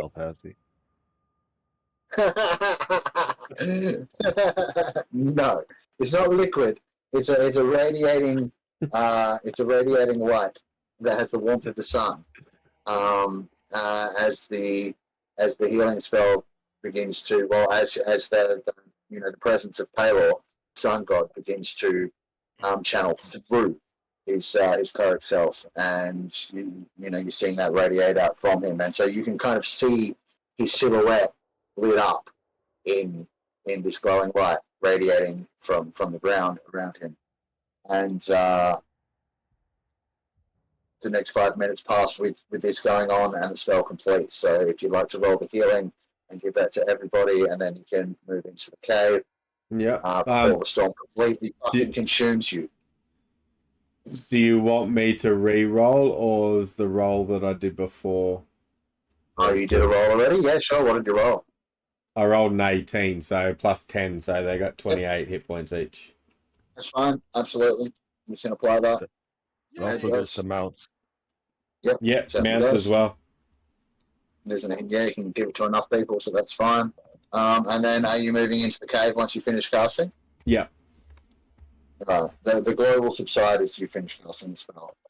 And you can wander on in. I'm just going to hide the drift globes from the combat tracker so they don't. Yeah, fair. they're in there. So Taiji's moving in. This Can is you the try- cave. Try replacing Taiji from the combat tracker and token. I did that right at the start. I can do it again. Okay. Yeah, that's all good. Try that. I can see if it works. Jason, do you want to send me just a direct message copy of your token, and I can sort that out as you guys move in? As you move in, like this cabin is, it's obviously a naturally formed cabin. The walls are covered in a thin sheen of ice. Even the floor is covered in a thin sheen of ice, like it's cold. You're gonna have issues moving around easily here. If you try to move at foot, like you can move as if it's difficult terrain and move safely. If you move at normal speed, you're going to be rolling probably acrobatics to not fall over and slip on the ice and maybe slide into a wall or something like that. And a spiky wall at that. Question about some of the them. height. Can we mount or no? Yes, in this section you can. Like it's a pretty. Once you get in, it opens out into a fairly large cavern. So you've got the two little walls on either side of you, and you see how you've got like another platform above where the spiky bits are. Yeah. That's about 30 feet up. Okay. And then the ceiling's another 30 feet above. The ceiling's another 60 feet above that. Which you might just be able to see.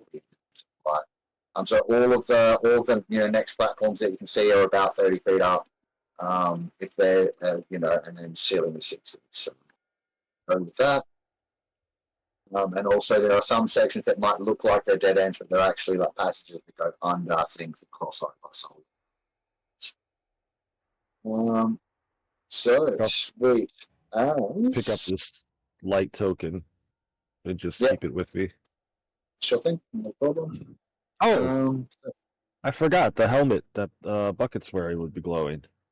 Oh yeah, if you want to just give Bucket a light wire, go ahead. Yep.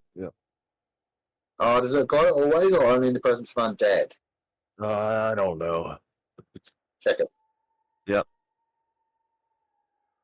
That's important.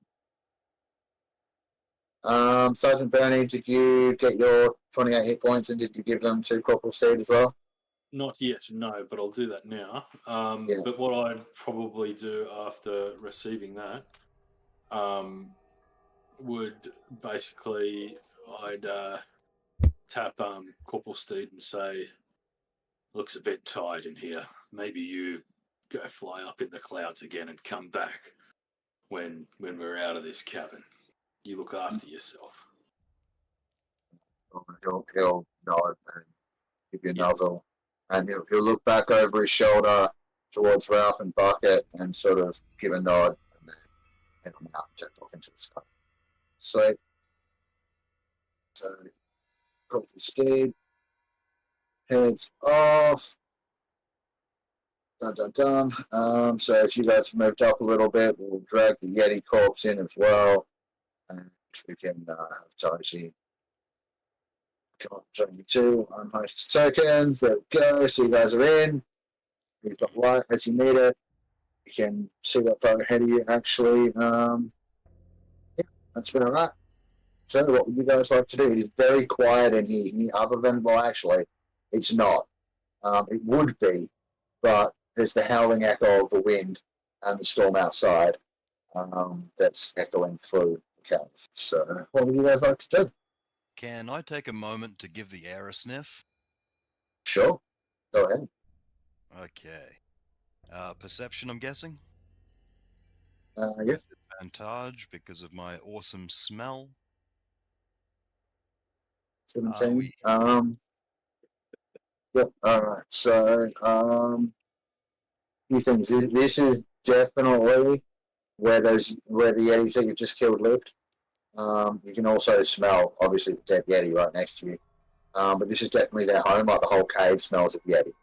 You can also smell rotting flesh of some other description. And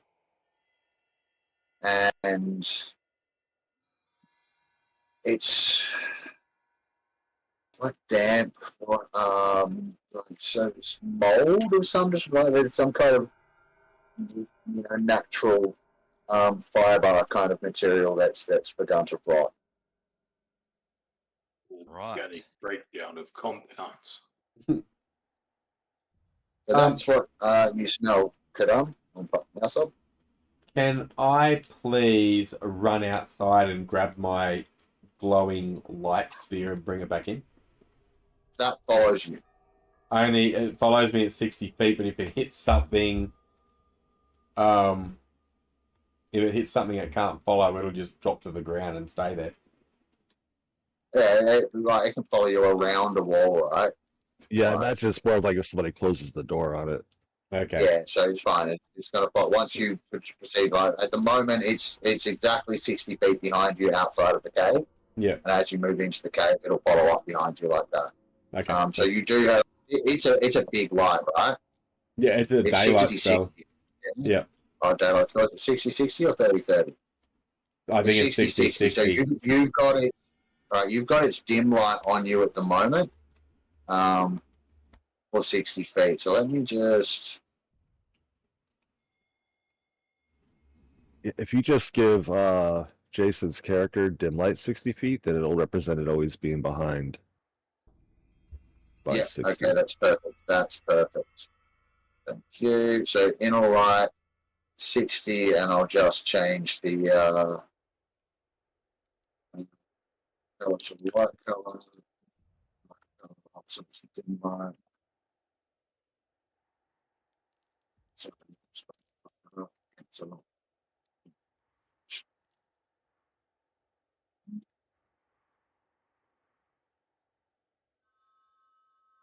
So there you go. There's your dim light.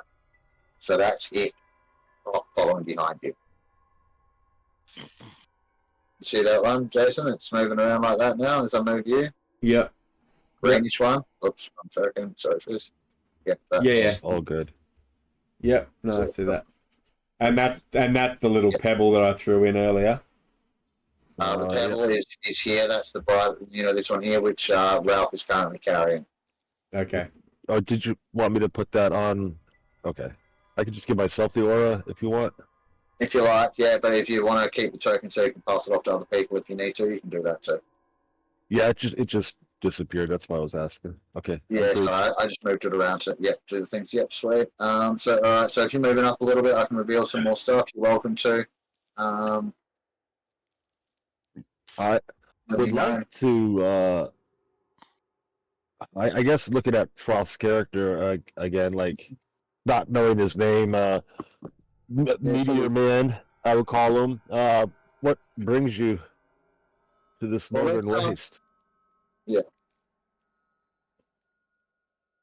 I was heading north to a camp, and I heard some commotion down below. I thought I'd drop in. I might hang with you for a bit, soon as there's a big storm outside, if that's all right with you. Yeah. You said you're headed north. I think we're headed north as well. Yeah, right. Where are you off to? Does anybody remember out of character? We're looking for a mineral. We're going to the wall, the ice wall. Yeah, I'm heading that direction too. The name's Sergeant Bernie. Well, that's what people call me anyway. My full name's Rage McBurnface, but Sergeant Bernie will do. I'm just inspecting your face for burns. No, I burn other people's faces. Don't look at me like that. No, I get it. Do you? Ralph, yeah. Call me Ralph. Why are you giving me the funny eye then, huh? Well, I can show you how it works if you like. Don't know if you like it though. Okay. I gotta ask. Because you can fly out of the sky like a meteor, right? Have you ever blown the fire behind you to make a trail? Nah, but it sounds like a cool idea. But I'll put some trails out of my backside, but they haven't been on fire. Speaking of which, looks like we're eating the Yeti tonight. I reckon Corporal Steve's done a couple as well. He gets stick sometimes. Bloody cool, Steve. Probably at this moment, he just drops a log on the floor. Splat, splat. You just see his Holy big what's his fucking glass? His big jaws open up while he laughs. You can see all his teeth and right up the back of his throat. It's like Nice. a little bit green and rotten with a bit of a chicken bone stuck up the back. And what about your mates, your travelling companions? Who are these guys? Well, We all got hired. Yeah, here, introduce yourselves. my name's Taiji, and Nice to meet you. dabble in this and that. But yeah, I've just come along for some good old-fashioned adventuring. Oh, well, if you've got a dabbling adventurer, that's cool. And who's the elephant-looking fella? Sorry, Loxodon, I should say. Kadumbo, I mean, me, Yahsob. Okay. Well, that's interesting. And what about this white dead fella on the ground? What's your name? Doesn't matter, you're dead. His name, Dinner. That sounds good to me. I can roast him up if you like. Yeah. Wait, the fur. Yes. Yeah, take the fur off. I don't want to ruin the fur. You'll have to skin him first. It's worth noting that my people deal a lot in these fellas, and my survival is +7, so there's a very good chance I've been close to some Yeti skinning, at least. See what the GM There's says a about that. very good chance of this. So you would like to do this. Are you like you're doing it here in the cave entrance? So you're going to go further in and set up a camp and work on this? Like how? I think this larger area here. Yep. Yep. As you move up, I'll show you a little bit more of what you can see inside. There's nothing jumping out at you. Don't worry about that. I'm just going to reveal some more. Yeah, just because we are like in a kind of tight hallway. Yeah. It's cool to say hi, but I think I would feel a little congested and want some freedom of movement. Absolutely. Even if we're hanging out. You can see at the edge of the light that you've got, there's a solid like wall, and up high you can see sort of it's flat on top, like it might be like a coverway, but there's also a naturally carved out passageway underneath. You can see it does go further on. The light just doesn't show you what's beyond it, but so you can go underneath that there, or you could climb up and see what's up there.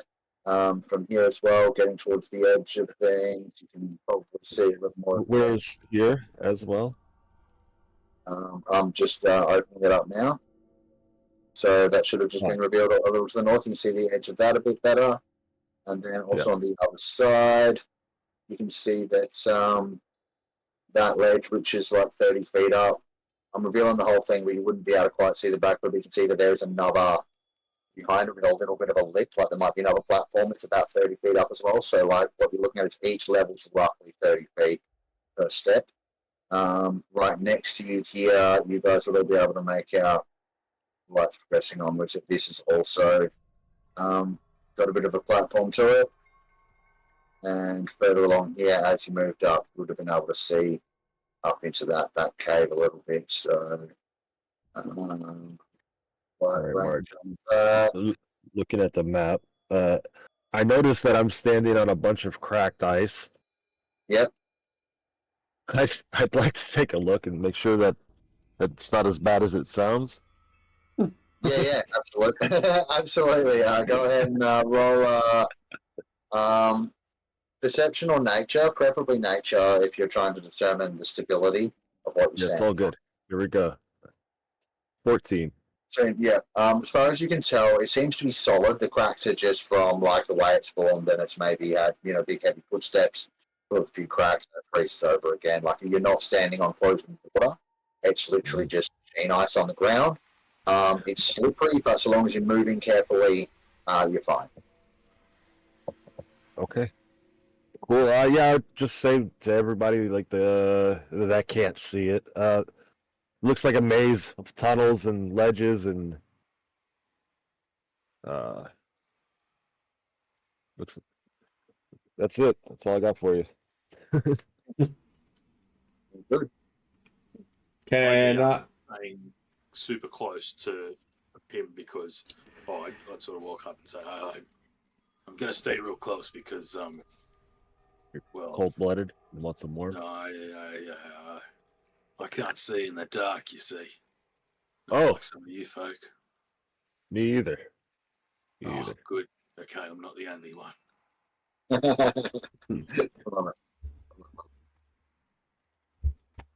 I don't know if any of us can. I've got night vision goggles.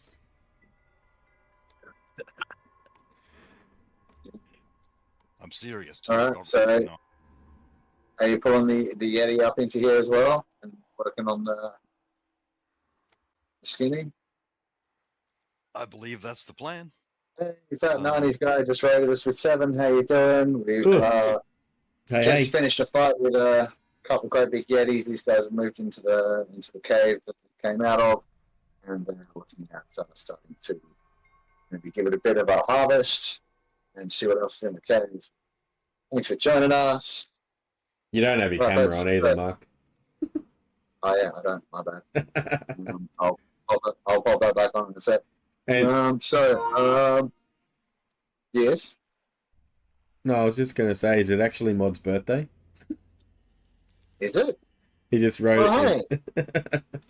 Who would know, Mod? Happy birthday, Mod!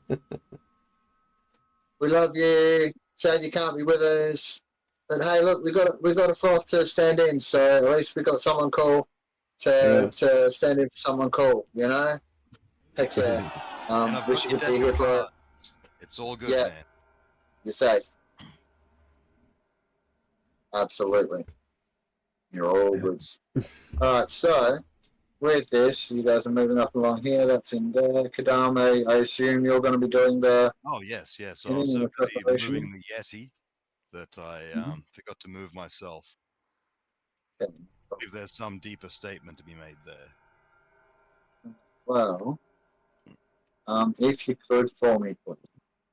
Hang on. You're going to be doing the things. I have actually already prepared for this. Notes here. You're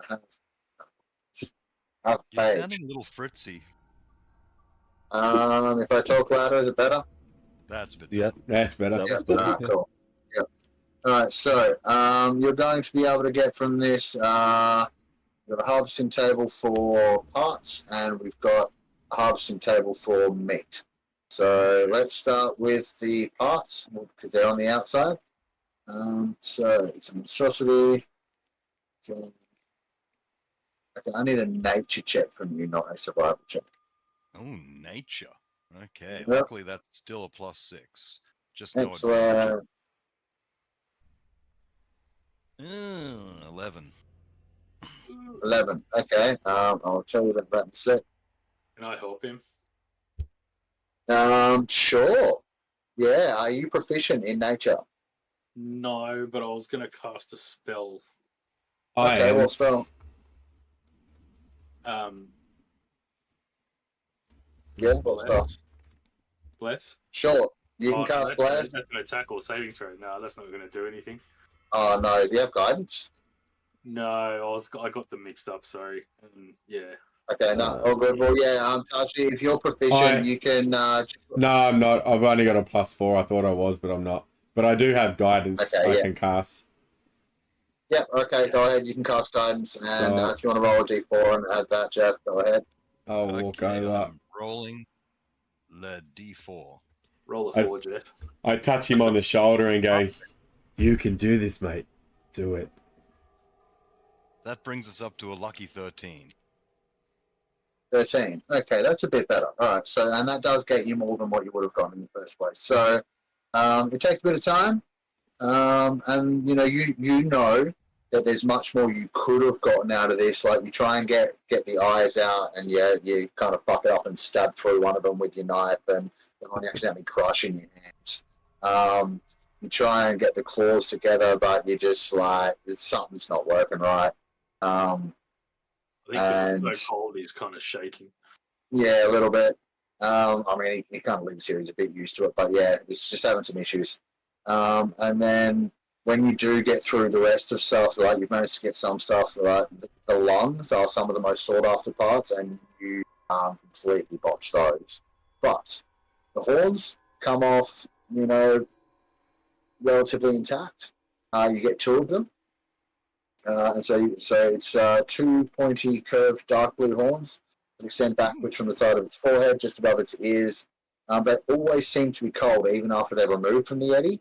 Some weaponsmiths can carve the horns into curved swords. Others value the items because it can be fashioned into small kegs that keep liquids cold. They each weigh 13 pounds, and they're worth about 40 gold each. So just note down that you have 2 Yeti horns that are, like make a custom item for that, add it to your thing. You also managed to get an abominable Yeti hide. So the thick hide of an abominable Yeti is covered in a heavy coat of white fur. The fur provides exceptional warmth and makes fantastic cold weather gear. But it needs to be cured within 10 days. It weighs 45 pounds and has a value of 45 gold. And from, again, your extensive experience, this is like local knowledge I'm giving you from, the most common application of these, other than making general furs, is that some of your magic, tailor, weaver type peoples back in the village will make a magic item called Boots of the Winterlands from these. Which let's get a link up for that. Boots of the Winterlands are like fur boots. You get this will make a great blanket. Damage. Yeah, right. So the boots can give you resistance to cold damage, ignoring difficult terrain created by ice and snow, and tolerating low temperatures, so you can ignore cold. Just wondering, do they also make apple-bottom jeans? I mean, you would have to ask. Because that goes with the boots with the fur. Right. Over my head, so I guess I missed out on that one. So that's what you get there, and then let's go on to meat processing. So, I need to have this up all the time. hey, I need to put this up all the time. Hang on.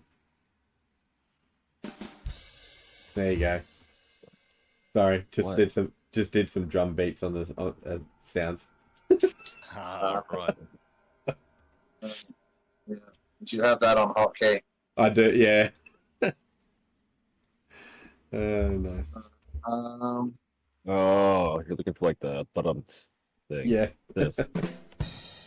There it goes. Yeah. Okay.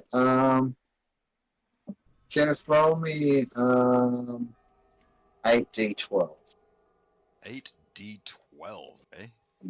That's a lot of d12s. Let's roll.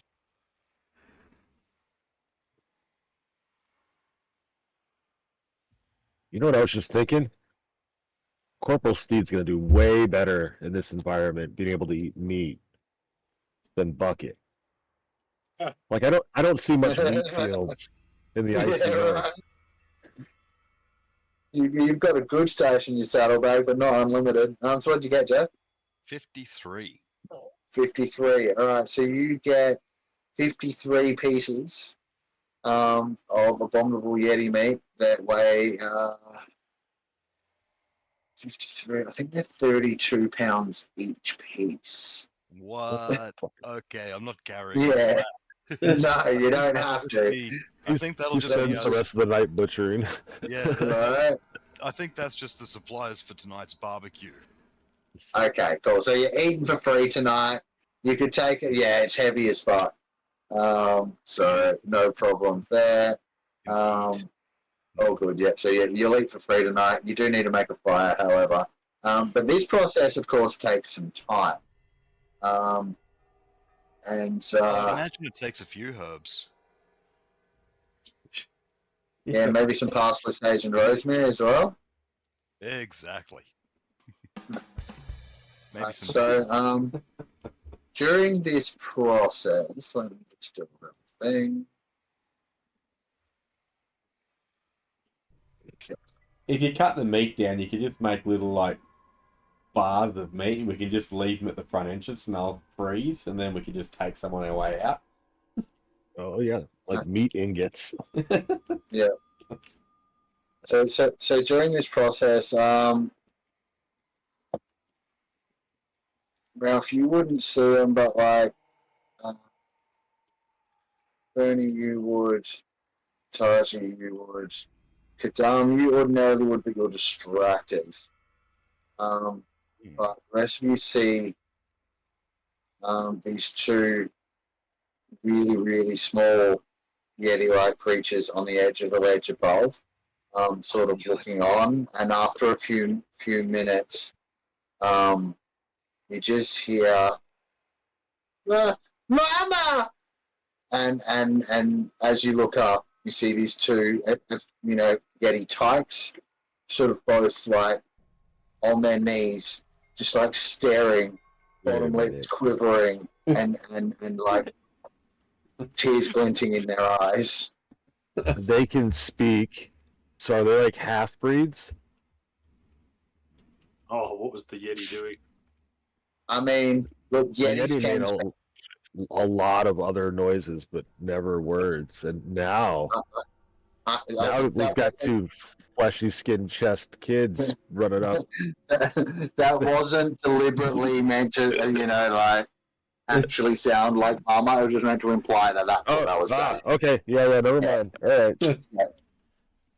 I'm like, oh man, this is worse than we thought. They're basically watching Yahsob carve up their mum, which is just not good. So they're now like, just like frozen in terror and grief and staring at you guys. What would you like to do? Murderers. I don't notice, so I'm just going to keep going. I see them there, so I am going to do something when I find it. Just a second. And yes, Jeff, you did call it. You absolutely did. You bastard. Where is it? Where is it? Where is it? Where is it? Here it is. I will point out that much like the parents, the edges of the fur around the mouth and the hands of these tykes is a little bit bloodstained. Yeah, no, forget it. I thought I had a sleep spell, which I do, but it's catnap, and it's 3 willing creatures, not unwilling. Yeah.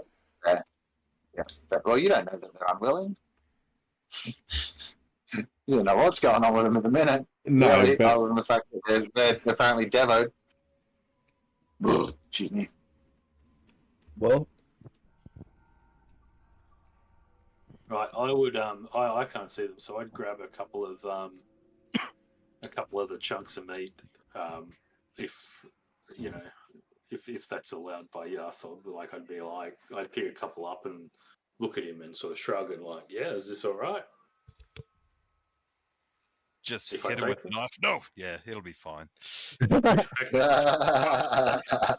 he goes, he says, I've got a little trick, and he'd stick like 3 of the pieces of meat on his claws, and then he would pull out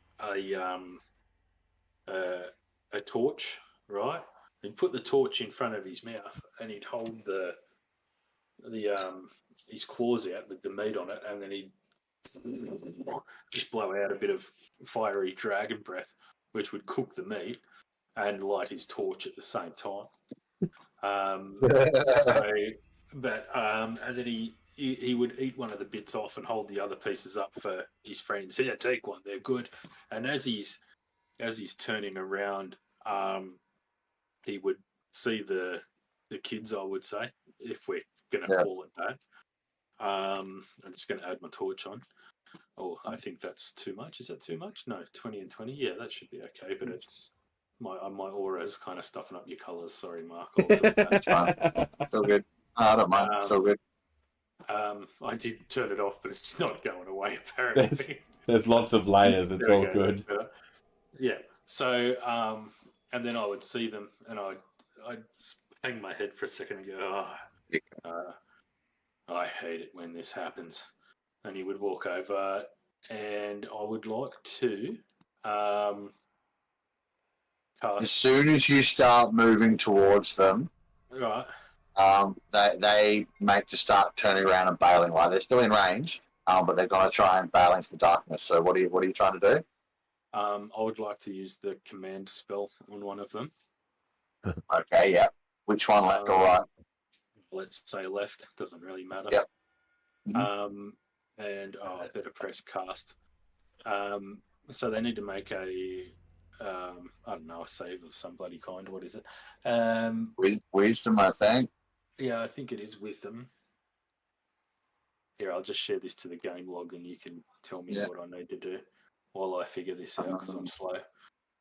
Right, you need to choose one. You need to choose one word, a one-word command, and it can be any.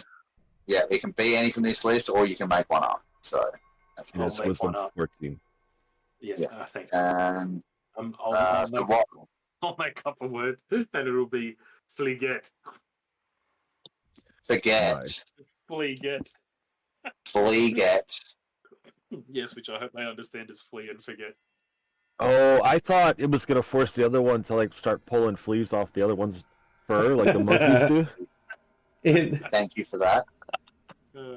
In seeing them running, because I've been watching them the whole time, you'll see my hand when they turn and go to run.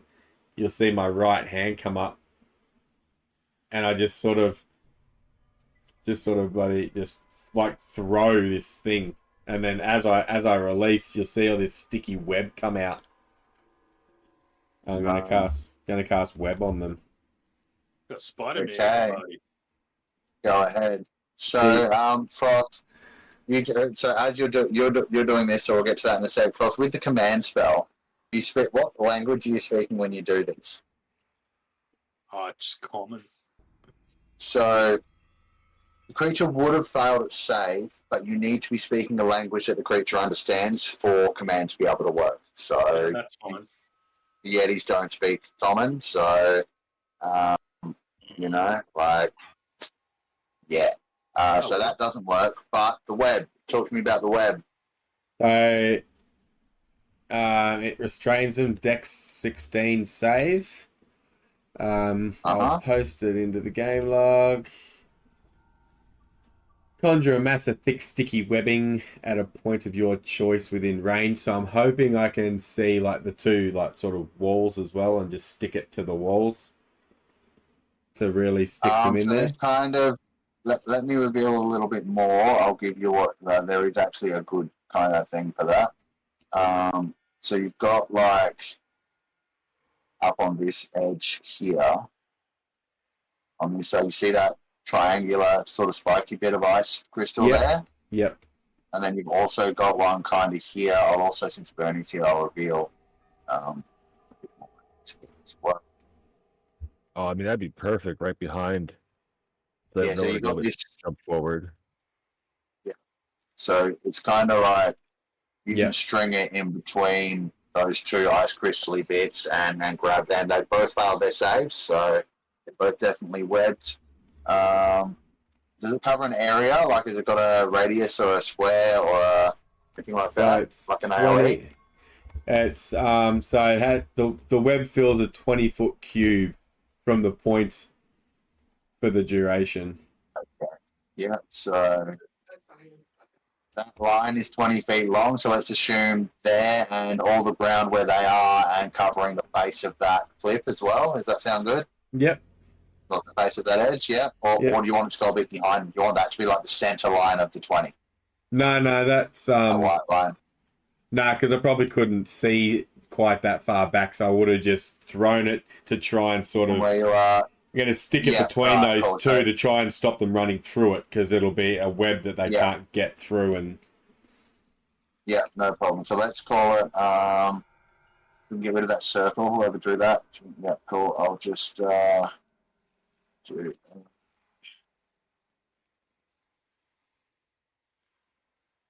Yeah, I was just trying to get visuals on it, like what's actually going on.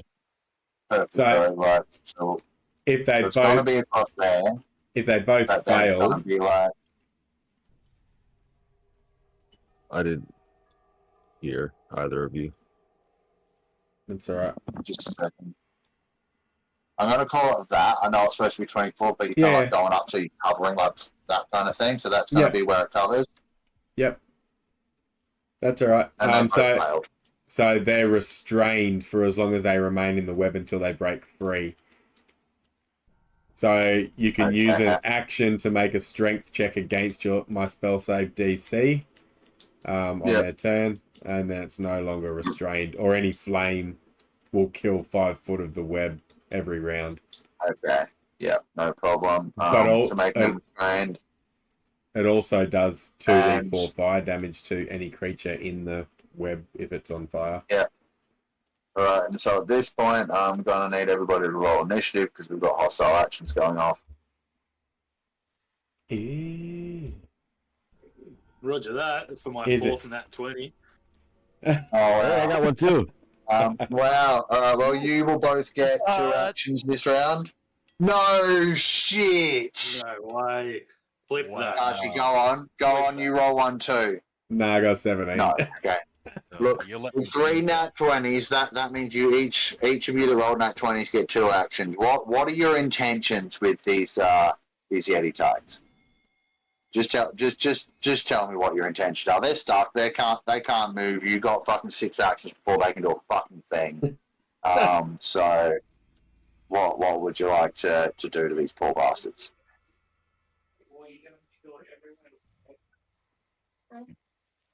Nobody? Well, I was just trying to stop them running away. I did remember our other friend that's disappeared saying, "Oh no, it wasn't him. Who was it last week that said they wanted to bloody make a pet or have a pet? I can't remember who it was. Was it you, I think it was just out of character. Yeah. Oh, if that was out of character, it doesn't matter then. I'm just trying to stop them running away. Well, they're definitely not running away. They're kind of screaming their heads off now in panic, trying to get away, but obviously it's not their turn to make checks. So, technically, Sergeant Bernie's up first, then Kadam, then Ralph. But so yeah, what do you guys want to do here? Okay, so because it's the 3 of you together, if you want to make a plan, if you want to go individually, then Frost up first. But if you want to make a group plan, discuss and see what you want to do. I'd turn around and look at Taiji and sort of say, my plan was to get them to run away. Looks like you want to keep them. Whoa. Do you know what are we going to do with them? I don't know. I just didn't want them running off and possibly getting more things to kill us. We can kill them, but maybe there is more. Maybe we should just let them scream and see if anything comes to try and save them, then we can kill them. Like an ambush. Use them as bait. I can't have these things screaming all night. It's getting past my bedtime. Well, if it goes too long, we'll just have to kill them, I guess. Much as I don't want to kill some kids. And then I'd turn and look at Yahsob and go, Yahsob, what about the little ones? Are they worth anything? Well, they would be, wouldn't they? Oh. No, you're good, you're good. So just to check, Yahsob would probably actually know this, whereas I, the player, do not. I'm guessing they would be. I mean, Make great teddy bears. so look, their parts, their coats are much smaller, so there's less of them, right? They don't necessarily have the same. An abominable Yeti, the parents, so is another thing entirely. They're big, massive, older. Some of their things have magical properties. These things do still have meat, and they have a bit of fur. but also you have to consider that your people survive off of the economy of hunting these things and fishing, right? So remembering life cycles and ecology and stuff. If you like if you're hunting a wild population, what's the worst part of that population to kill off? Ah, right. Good point. You So want you them don't to continue kill off. reproducing. So you would kind of know that killing them would be bad for the local Yeti population overall. So it's up to you, but you would be aware of that as part of your people's native practice to hunt these guys. Right. Can't imagine that local population would be exactly flourishing. And they're not, this is why you fish, is because it's like Yeti's a bit of a treat. Right. A Yeah, baby so Yeti's Do you gotta be think a they real treat. survive? I mean, look, I'm not going to lie, there might be a black market. But I don't know Veal. if I would know about that or not. Yahsob, if we just left them, do you think they'd live, or do you think something else would come and sort them out, or they'd die from starvation or something? They live. Be tough. Maybe we just leave and just get going. Go Okay, find somewhere quieter. Can you Got a guys storm cue the outside. excessive screaming music? Look, what I will say is if you're not going to act hostily against them, eventually they'll break free of the web, right? Eventually. And they'll scurry off deeper into the cave. And once they do, they will quiet down. There's a web run out at any time. The web. Yeah, how long does it last? Like a minute, but they're gonna break free before then. No, it's concentration up to an hour. Oh shit! Well, we can walk away once we stop hearing the screaming. We get far enough away. You can just drop the spell, mate. One just rolled a 19. One just rolled an 18. They both get out in the next round and run away. Yeah. Or they both get out in this round and run away. So they disappear into the darkness up to the north. I'm just. Well, that solves that problem. Yeah. But do we want to go find their actual lair and see what they might have off passers-by that they've killed? Good idea. I reckon that's probably where they head. There might be some stuff up there we could use. Some warmer clothing. We should probably steal their stuff.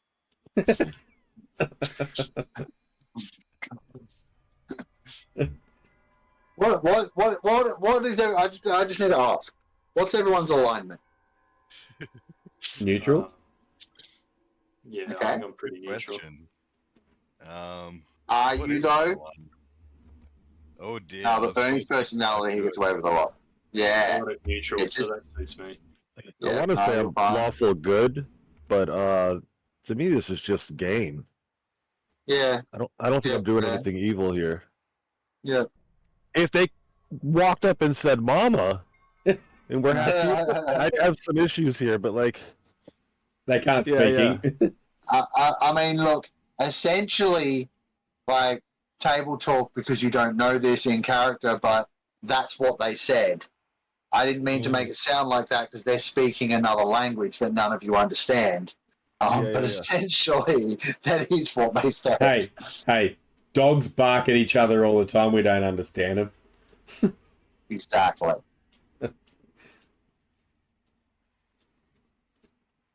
So, yeah, guys, they run away, and occasionally you might hear the odd whimper or sob from that direction, but otherwise they don't appear to be coming back. What would you like to do? I guess we'll follow the noise and see if they've got any tasty treats in their lair. We could possibly, Sure. if we go that way, we could possibly run them out the front of the cave, and that way we've got a safe place to sleep. okay, so Let me we get this circle straight. and send them out. It might even show us the way out. We might otherwise get lost in this maze. Mm-hmm. Okay, so look, Maybe we should have put a bloody This- rope on him. I don't think this is the through cave. This is just like a hidey hole. from the storm. Yeah, this isn't the mountain pass. This is just cover from the storm. Yeah. You know, the blizzard that's raging outside that you've just decided you're going to drive these young Yetis into. Oh, well, let's go. They got thick fur. They're used to the Yeah, snow. if anybody can survive this, it's Alright, so at this point, I'm gonna reveal the entire map so you'll just be able to see whatever you can see with your light. And just, you guys can figure out, I'll ask what's walls and I'll point out a couple of things. So I've got to give me say, a couple though, of that seconds. with mum tastes pretty good. Prof. Why? Because I can. Alright, so Someone's got to replace him. yeah, so you can see where they were is a whole other platform, and it looks like sorry, from here you wouldn't be able to see that, but you can see that beyond here, I said it opens up into an I'm clicking on here. Oh, nothing's happening. It's not centering, there's no ping, and you haven't revealed the flaw. Let me refresh. Yeah, you need a refresh. It's pinging on mine. Sounds like a you problem. So, Yeah. So to the north, where I said there was that walkway platform kind of thing, that there was also a way underneath it. Whoa! And you've just gone and jumped over there, so that's fine. I'm trying to see, because we can't see. Here to the north, at the edge of your light. So in the gym light section, that's the so there's one of those kind of walkway things. Then that passageway underneath it opens up into another chamber, kind of similar ground to what you've got here, and it opens up like so much that it's the edge of your light sort of disappears into there. Past this other platform, you've got a similar kind of deal. There are two chambers through to get there off to the west, and then actually right. So you've got the one level of platform, two levels of platform, and then just walk. So you guys can move through. If you come across any more bits like this that look similar to that walkway, that's probably another similar situation. Like you can go under it, or it can be used to traverse from across from the level above. So where do you want to go? I guess towards the crying babies. Sure thing. We'll head to the north. Sure thing.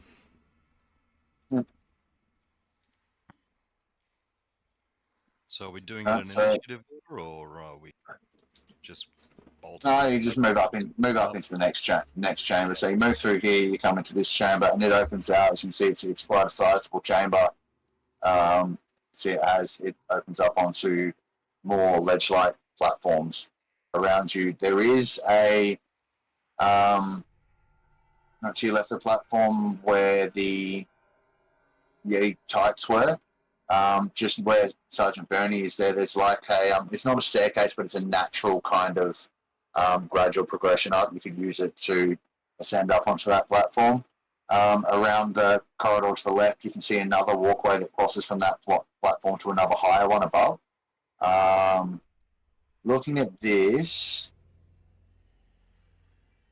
that's the 30-foot level. So this platform to your, the very initial one to Yahsob's, northwest, that's only about 15 feet up. So you've got, little steps up to there, up to the other one.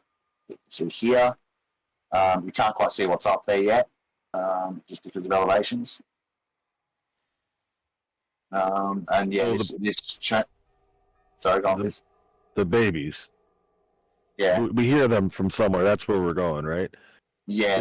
Is there something blocking us from going that way, or No, you're just finding your way there because they're up. So They appear to be up on this platform that I'm pinging now. They appear to be up here from the sound. So you just need to make your way there, which the most obvious path to that at the moment, probably up the ramp onto the platform that you saw them before and across the other walkway into that area. All right. I'd like to do that. Yep, absolutely. Good for your life. All right, so you guys move up to that platform. As you're getting across the walkway, let's bring you over. Are you trying to take Bucket up this way? I'm not even sure which way this way is, but yes. Why wouldn't I? Okay. Well, because it's slippery ice ramps to get up onto the next platform, and then thin walkways that Buck might have difficulty with. You just fell for the old blunder. You took a horse instead of a donkey or a goat. Yeah, I mean, I'm walking. I'm on the horse. Can I just get some kind of like, would it be animal handling for you, or would it be dexterity for Bucket to manage on these spots? I think it's dex for her, and then if she fails, maybe animal. I don't know. It's up to you. Yeah. Up to you. Yeah, let's do that. I like that. Let's do that. So, give me dex on Bucket. I won't make you roll it twice, just once for the whole traverse. It's not going to be super difficult. Yep. What have we got?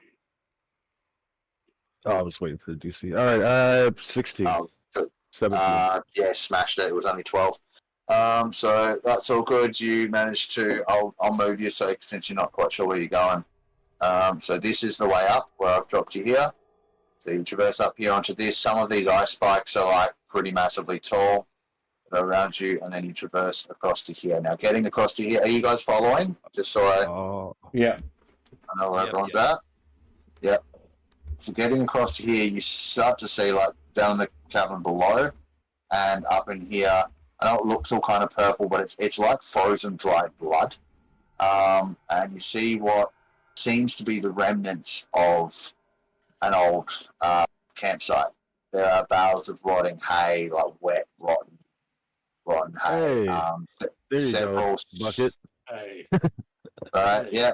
Several skeletal corpses on bedrolls even. Can I get a perception check from you, Ralph, since you're the first one up here? 7. A 7. Nice. Do I see the hay? You definitely see the hay, and you can see that in front of you, like, so 10 feet in front of Bucket is another ramp that's leading up to another platform that has some more piles of hay on it. You see an old fireplace that's not lit anymore. I mean, I guess that's the spot I'm going. Yeah, sure. All right, all the way up there. Yeah, cool, no problem. From that close, even your passive perception would probably be able to hear very, very soft whimpering from kind of underneath you. This platform is maybe not like there's some overhang and there's some underneath bits where things are tucked away. So you think the types are maybe under there. And you can also see behind these piles of hay, there's like a more carved kind of stone. You can't make out any more from that at the moment. I'm just gonna point down to where I hear the noise. Sure. For the guys coming up. Yep. What do you guys want to do? Yeah, absolutely. I'll go up there with him. Can I do a perception as well? Yep. Anyone who's moving up can do a perception as they're having a look around, having a sniff, having a listen. I'm just as good. I've got a 9. I'm just going to come over this way. There's no magic items, Taiji. It's a horrible idea. Ooh, shit. Off. All right, so Kadam gets a 17. Oh, look, magic hay. It's probably moldy. That's the magic about it. It's got a mean. No, Might make a warm No. toasty fire though. 16 plus stuff from Taiji, that's good. That's 24. 9. Yeah, cool. All right, so Sergeant Bernie, much the same as Ralph. The extra thing that you might notice at a 9 instead of a 7 is that since you're starting to move up the thing, the stone, the carved stone behind the bales of hay, appears to have some kind of carvings or markings on it. You can't make them out at the moment, though. Yeah. And then those of you, what do we got? Taiji with Stupid High and Kadam. Kadam, you can smell and definitely hear that the types are under this platform, so I'm going to unhide them. because you can tell where they are by smell and hearing. So can Taiji by hearing. Oops. Oops, wrong one. There we go. So they're just kind of tucked in under there. They're just cowering now. They're hiding. They're not even. They're sort of like peeking up behind stuff and like ducking back behind it again. And Taiji, you will see nestled in behind the. You see the couple of hay bales there that are just to your northwest. Yep. Yep. Just behind that, you can see tucked in there is a chest. I'll make my way over towards the chest. Sure thing. And is it open? As you do, no, like you have to open it. It's just there to show that it's a chest. So as you move closer, these guys kind of scamper back, and they're now like they come out a little bit. You guys up on the ledge might be able to, like, I think you on the elevation of riding bucket, Ralph would be able to see them sort of like scamper out to the edge, and they look like they're about to try and make their way down and towards the back of the cave. They're trying to stay away from you guys. Yeah. Terrified. Absolutely terrified. They will As they should be. scamper away. Yeah, I kind of feel bad for him. I'm gonna throw him some meat. Their mum. They can snuggle up with it. I thought I was being bad. Oh man. Really? No. The meat's over there. All right. So they can smell it. That's even worse. Oh dear. I'm going to cast Detect Magic as a ritual for 10 minutes. Okay, so that's going to be you for the next 10 minutes. Sure thing. Yeah. Hunting begins. Yeah. So what are the rest of you guys doing? Well, Yeah, there's no magic items. well. 3 holes in the ground. If I may, if I might, sniff around these bodies tonight and see if I can just see anything on their person, any like maybe journals or letters or like pouches of gold or just, stuff on the bodies that's useful. I'd like to use trampling charge on Elric. Look, our track record here with PvP is not great. Do you really want to do this? No, not on Boucher or Kadam or Elric. On Elric. Oh, yeah, absolutely. Absolutely. Not a Still have problem. good help from before. All right, give me a moment. Let's see.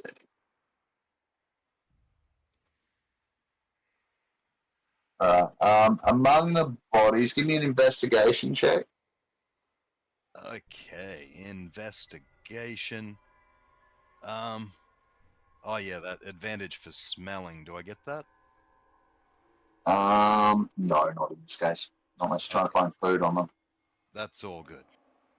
I suppose they would all smell very samey by now. Only 12. It's sad. 12. It's not too bad. It's not too bad. Scattered amongst all 3 of them, really. They each have a coin pouch. The Yetis had no interest in this, so you still find out the pouches are kind of damp and these things are skeletons. The bodies have been here a while, right? You find a total of 92 gold and 267 silver in between all of their coin pouches. Do we have like a group kitty or a group horde? Not yet. Right. Not until So I for can't now, carry. For now, I just pocket it, I guess. Yeah, so sure. 90 gold, 92 92, and 267 silver. 267 silver. Yeah. I'm rich. So that's cool. Yep. Is Run away anyone with all setting camp? riches. Or what? Is anyone setting camp while this is happening? I mean, I'm letting Bucket eat some hay. Yeah. Don't do that. You're letting Bucket eat some hay? Don't do Yeah. that. Can I get a con save from Bucket, please? No, it's Shouldn't have fine. done Thanks. that. Bucket's Oh, gonna wait, have wait. clothing. That's me. No, you guys, it's okay to eat moldy hay. It's called silage. Where are we at? Dex, no, con. Mhm. I mean, most of the time. 15. Yeah, cool. Absolutely no worries at all. Also, it seems for the moment. Cool as. So doing that. Check them out. Found that. Yahsob, you also find on one of them an amulet, which doesn't seem to be magical, but it bears the symbol of shit, I'm forgetting my own pantheon. 1 second, I need to check the thing. Which one I want? You check that thing. I will. So Ralph's gonna suggest that we look for this mineral here, so we don't have to go further north. Have to have a look, right? Yeah, yeah. Speaking of which, this runestone thing, by the hay, I'd probably be looking at that as well. Not that I can The read any runestone? of it. Yeah, Yeah. sure thing. So, well, let's see. Give me an arcana, and what languages do you know?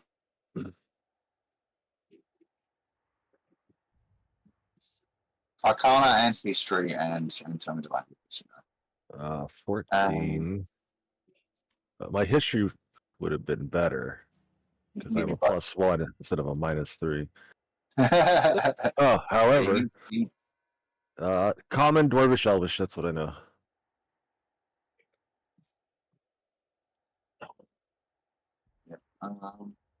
Yeah, you probably wouldn't recognize the language, but what was your Arcana and what was your history? Arcana was 14, and history was 4. 4. Okay, Shit, so yeah, history isn't going to give you shit, but Arcana, the way the inscriptions are laid out, looks like it's more of a waypoint marker than something magical. Like if you could read it, it would probably have a location name or something on it, but an old one. You know what I mean? Okay. Yeah, I'll just ask anybody if they can read it, and be careful. It seems magical. I'll tell you in a minute when I finish this ritual. Oh, now you got to start over. Yep, and so in another 10 minutes, yeah, so you're casting detect magic, Taiji. Yeah. So that will complete, and tell me, so I know it makes magic things glow. Does it make things glow through total cover? Like if it's inside something? Detect magic. For the duration, you sense the presence of magic within 30 feet of you. If you sense the magic in this way, you can use your action to see a faint aura around any visible creature or object in the area that bears magic. Okay, so yeah, all right. So you can sense it regardless. You can make it lighter. All right. So you do get a faint sense of magic from the stone, but very faint. Yep. And it appears to be. 1 second. And Jeff, I haven't forgotten about the amulet, and there is something else. That's all right. So far, I've just put it down in my inventory as Amulet of Charlie. Yeah, cool. So there is a very faint aura of conjuration magic around the stone, which is very, very faint. And then there's also appears to be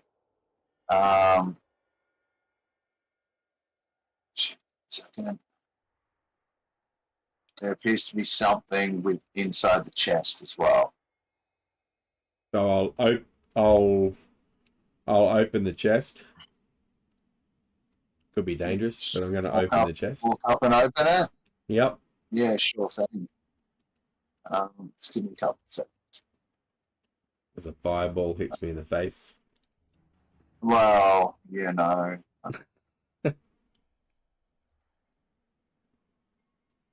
It's a mimic. The right things. Shut up. I've already died by mimics. Yeah, one of his characters got eaten by like fucking 3 of them. No, I killed one of them. Alright, so as you open the chest, you hear anyone within a 10-foot square area of that chest needs to make a Constitution saving throw, please. Ooh. That'd be me. As that space is filled with a cloud of poisonous gas. Oh, I'm immune to poison. Immune? Let me double check. Lucky you. Let's hope you don't kill one of your friends. 23. 23? Alright, so you pass.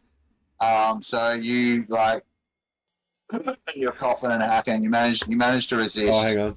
Hang quite on. a bit of this. No, maybe not. Hang on. It says advantage against being poisoned. Yeah, there's no poison condition happening here, so... Am I in range? Within 10 feet, yeah. 10 feet. Yes. Gotcha. I misheard the footage. Okay. So, con, isn't it? Yes. Yep. Features and traits. 26. So that's also a pass. So... Gonna walk over Yeah, here a little bit. You have advantage on saving throws against being poisoned. You have resistance to poison damage. Okay, so... There you go. Did you make your save yet? No, I'll do that. Alright, so make your save. It won't be advantage on this because it's not the poisoned effect, it's just damage. Okay. What are we doing? Sorry. Con save. Can't save. Yes.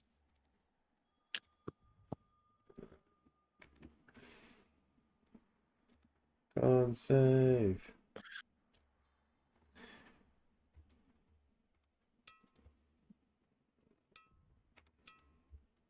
Oh. Features and traits. Let me double. So you fail, but you have resistance.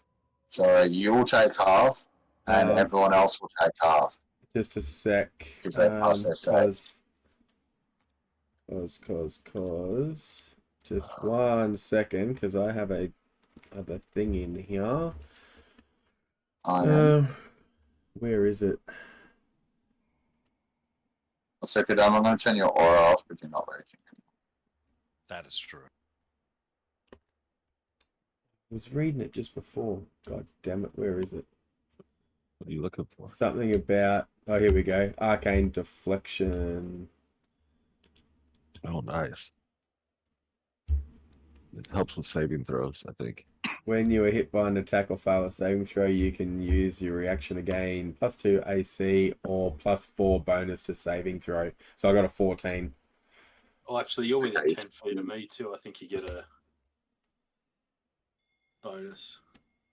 Yeah, plus aura bonus from Paladin. How much is that? Not much, but it's something. It might make a difference.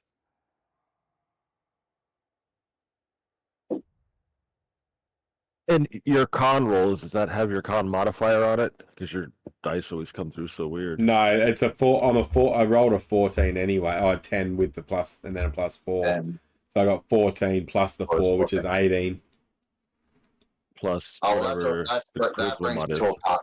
That brings you to a pass then, so it's all good. So you've passed and you're resistant, so you're gonna get a quarter damage. Everyone else, so that's Kadam and Sergeant Bernie will take half of what I'm about to roll. This is not pretty. Oh wow! It rolled so many dice that it cut the sound out for a large majority of it. Oh no, that can't be good. Yeah, yeah. Oh man, I wish I could have rolled these as real dice. Okay, so I'm going to start with the smaller amount of damage, and Taiji, Yeah. you're going to take 26 points of poison damage. Yep. Yahsob and Holy Sergeant shit. Bernie, you're going to take 52. Oh, jeez. Mhm. The total roll was 105. It was 18d10. I literally just went, yeah, the chest is trapped. Roll a random trap, level 11 deadly trap, poison gas trap, 10-foot square area, DC 19 con save, will take 18d10 poison damage. Now. You didn't even try and fucking avoid it. No, So, I'm not. boom. I'm not a fucking thief. I've got no idea Right. about traps. Yeah, sure. You do now. But you open the chest, the trap goes off, no one dies, fortunately, right? But you have a sneaking suspicion that it might not have been the Yetis that killed the people here. It might have been someone trying to sneak off with the treasure in the middle of the night. Something like that might have been the case. And so you've opened it up because you're looking at where the trap is. It looks like it's repeatable. It's a magical rune on the inside. It's not like a triggered vial or anything. Like you open it up and there's an obvious glyph on the inside of the on the lid of the chest. But Okay. within the rest of the chest, there is some stuff. So you're going to find. You can see I've already got this in the notes. The Yeti Cave. So I will make this visible to all players. And then force open by a player. So you're going to find what you should be able to see now. Holy shit. It's like Gosh, did 3.8k worth of gold Holy in various mackerel. coinage. There's 150 gold worth of art objects. There's a potion of healing. There is also, which is not on this list, let me think about this for a moment. In fact, let me roll something randomly. Give me 2 seconds. Where's it? Finding the right page.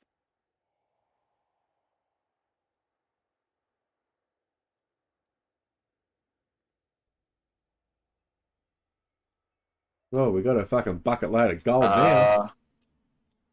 Yep.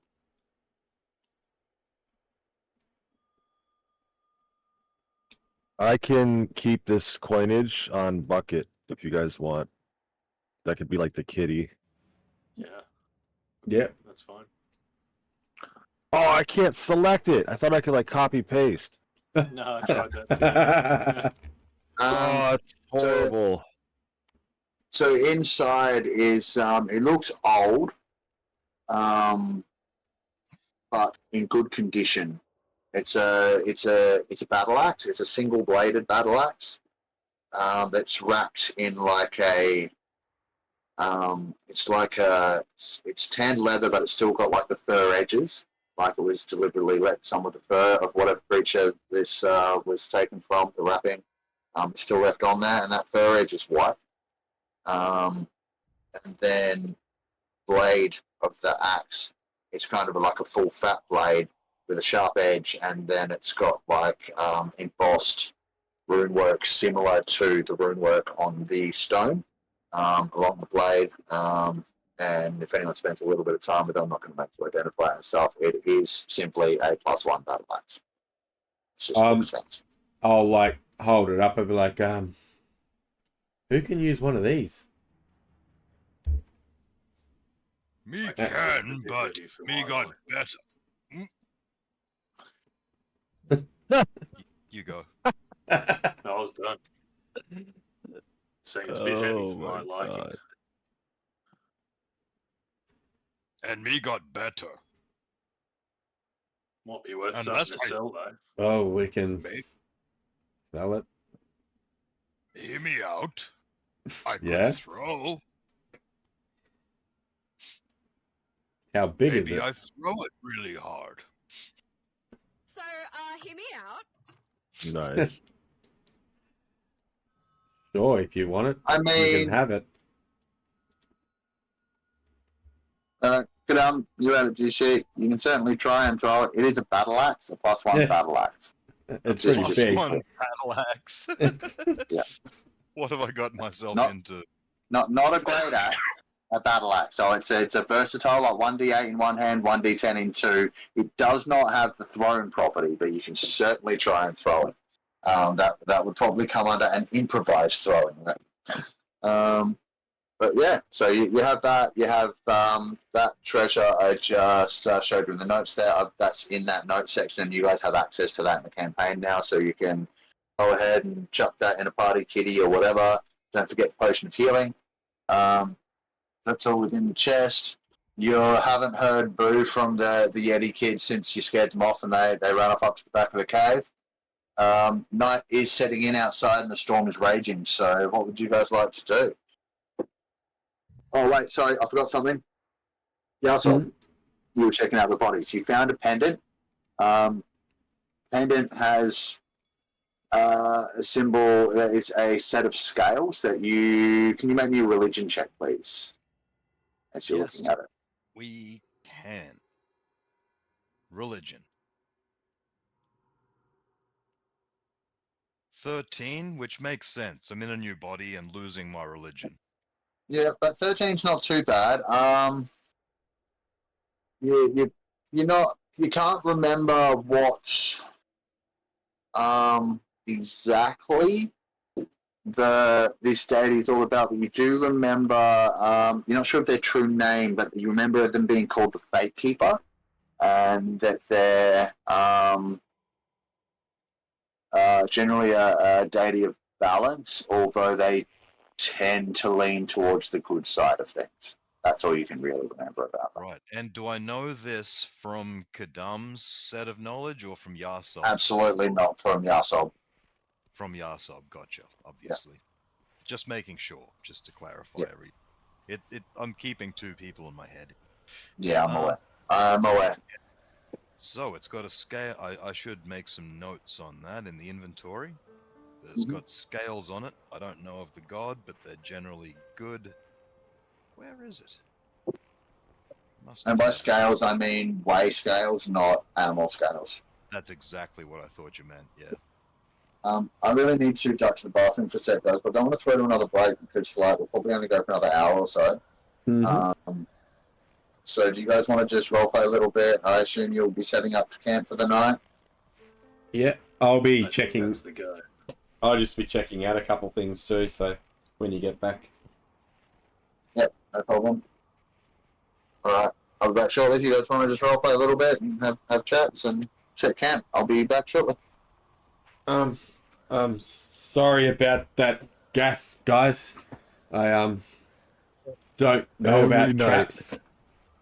I don't know Oh, about no. traps. That was nasty. You got to check what you've been eating, pal. I don't know about you, but I'm pretty tired after that.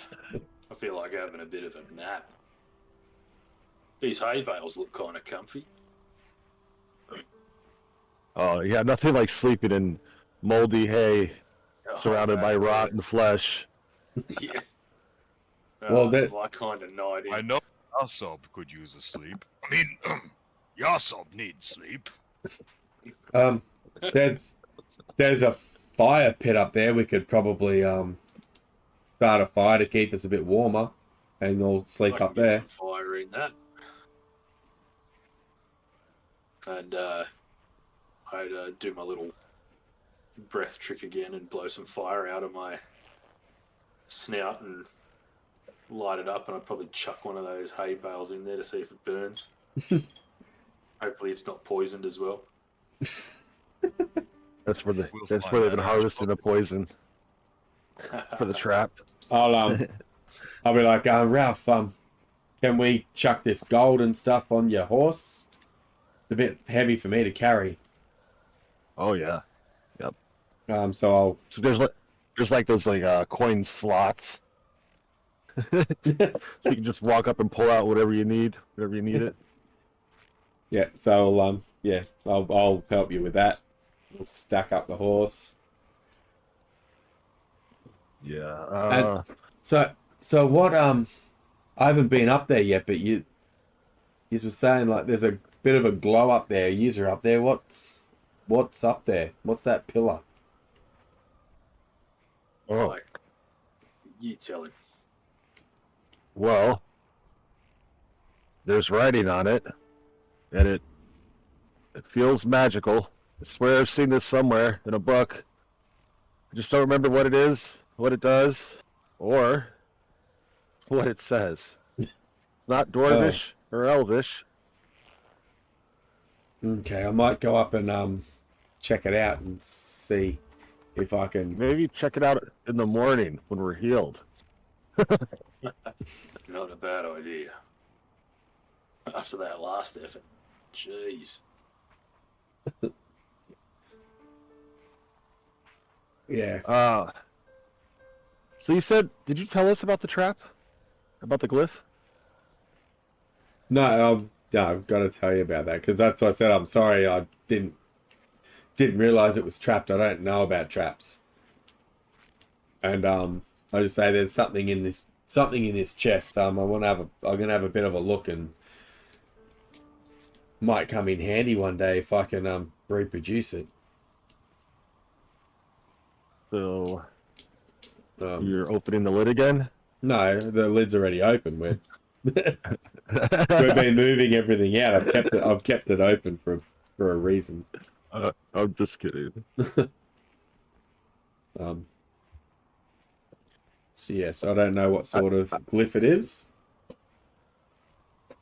Glyph of It's just poison got some gas. glowing shapes. Yeah, but I don't know if I can reproduce it. Have it as a spell. It's not really a spell, Well, is it? Yeah, for sure. Would we have to like reproduce it? We could just keep the chest, and if anybody ever opens the chest, they get hit with it. Yeah, it's pretty heavy though. Is your horse going to be able to carry it? No, Well, how are we going to get it out of here? Yahsob. You just drag this Yeti in here. I'm pretty sure you can throw a chest on them Holding, shoulders. I don't know if it would fit in. You know, that's not the dumbest idea in the world, eh? Like, if we hook it up on a rope behind your horse and Yahsob, then you've basically got two burden-carrying creatures, well, two creatures that are very good at dragging. Yeah, and a sled. Hey, Shaped, I know- shaped like I a know. treasure chest. I know what we can do. We strap the chest to your chest, Kadam, so that way you can just reach your hands over. It's the bottom of it's on your chest. You can reach over and you can just open it, and you can spray 10 foot of poisonous gas in front of you. There's one problem with that. What? Gas generally doesn't spray out like a hose. It's What? gaseous. It goes everywhere in the air, including up my trunk. No, but it'd go out. Not if you're blowing out. You got to blow at the same time. Right. You got to trunk the trunk, mate. Or use it as a grenade. Put a rope to the lid, you throw it in the middle of them, and then just pull the rope and it opens the lid. Might be the gas in it's done though. Does it have to be reloaded or regassed or something? No, because I think it's just a magical rune. It just reloads. Yeah, right. What about that one at the top of the mountain there, or this hill, or whatever it is? Yeah, Is what that about a that magical one? rune as well? I don't Is that know. one gas too? I'll go and have a look. I'll go and have a look at it. Well, I'll have a look at it shortly and see what happens. when you're having a look, I'm going to make sure I'm going to be a couple of steps back. That's for sure. I'll let you take the hit on that one. Ralph's already fucked off. I just want to say, you guys are absolutely amazing. I've been sitting here listening since the beginning of the discussion of keeping the chest for its purposes. I think it's a dumb. I love all of this. So you wanted to check out the runestone up top? Yeah, and I want to check out the rune in the chest because the lid's still open. So I want to find out if it's something I can reproduce. Okay, which one are you doing first? The chest, because I'm here. Cool. Go ahead and make them. What Arcana? To decipher the runes. Yep, Magic's behind the thing going on. Come on.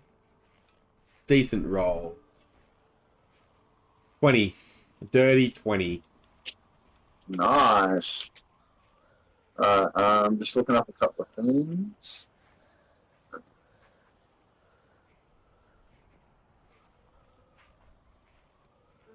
Like Glyph of Warding, I think it's a level 5 spell. And then, what, Stink Cloud maybe? I don't know.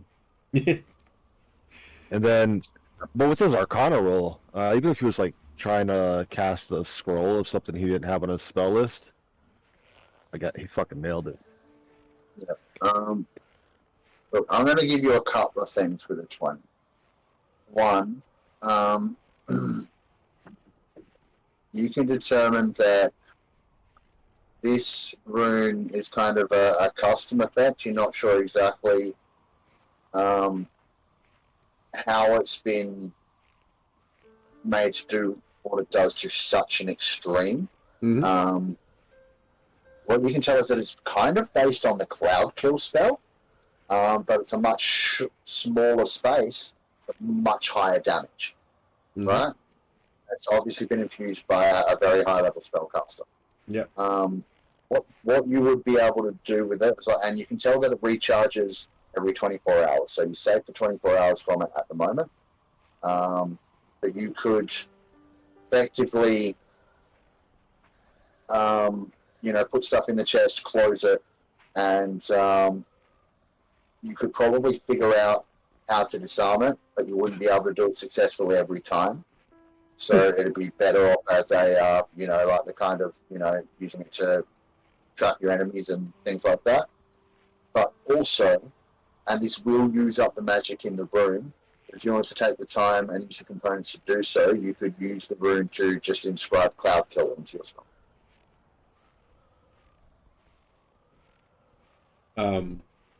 What do you mean it'll take? What do you mean it'll take all the magic in the room? Right, the rune. So in the room. Right. Yeah. So the glyph on the chest will no longer function, but you can learn Cloud Kill if you spend 50 gold pieces worth of ingredients, so like incense inks and parchment stuff. Yeah. You can inscribe Cloud Kill into your spell. Yeah, better than throwing the chest to people. Or you can keep the chest and it'll work as it does with its set DC, which is 19. I would and do stupid amounts of damage, but it would be very specific as to how you'd be able to use it. Yeah, I would relay that to the rest of the group, and ask them what they would want. What would they want us to do with it? If they want to keep it, or if it's going to be left behind.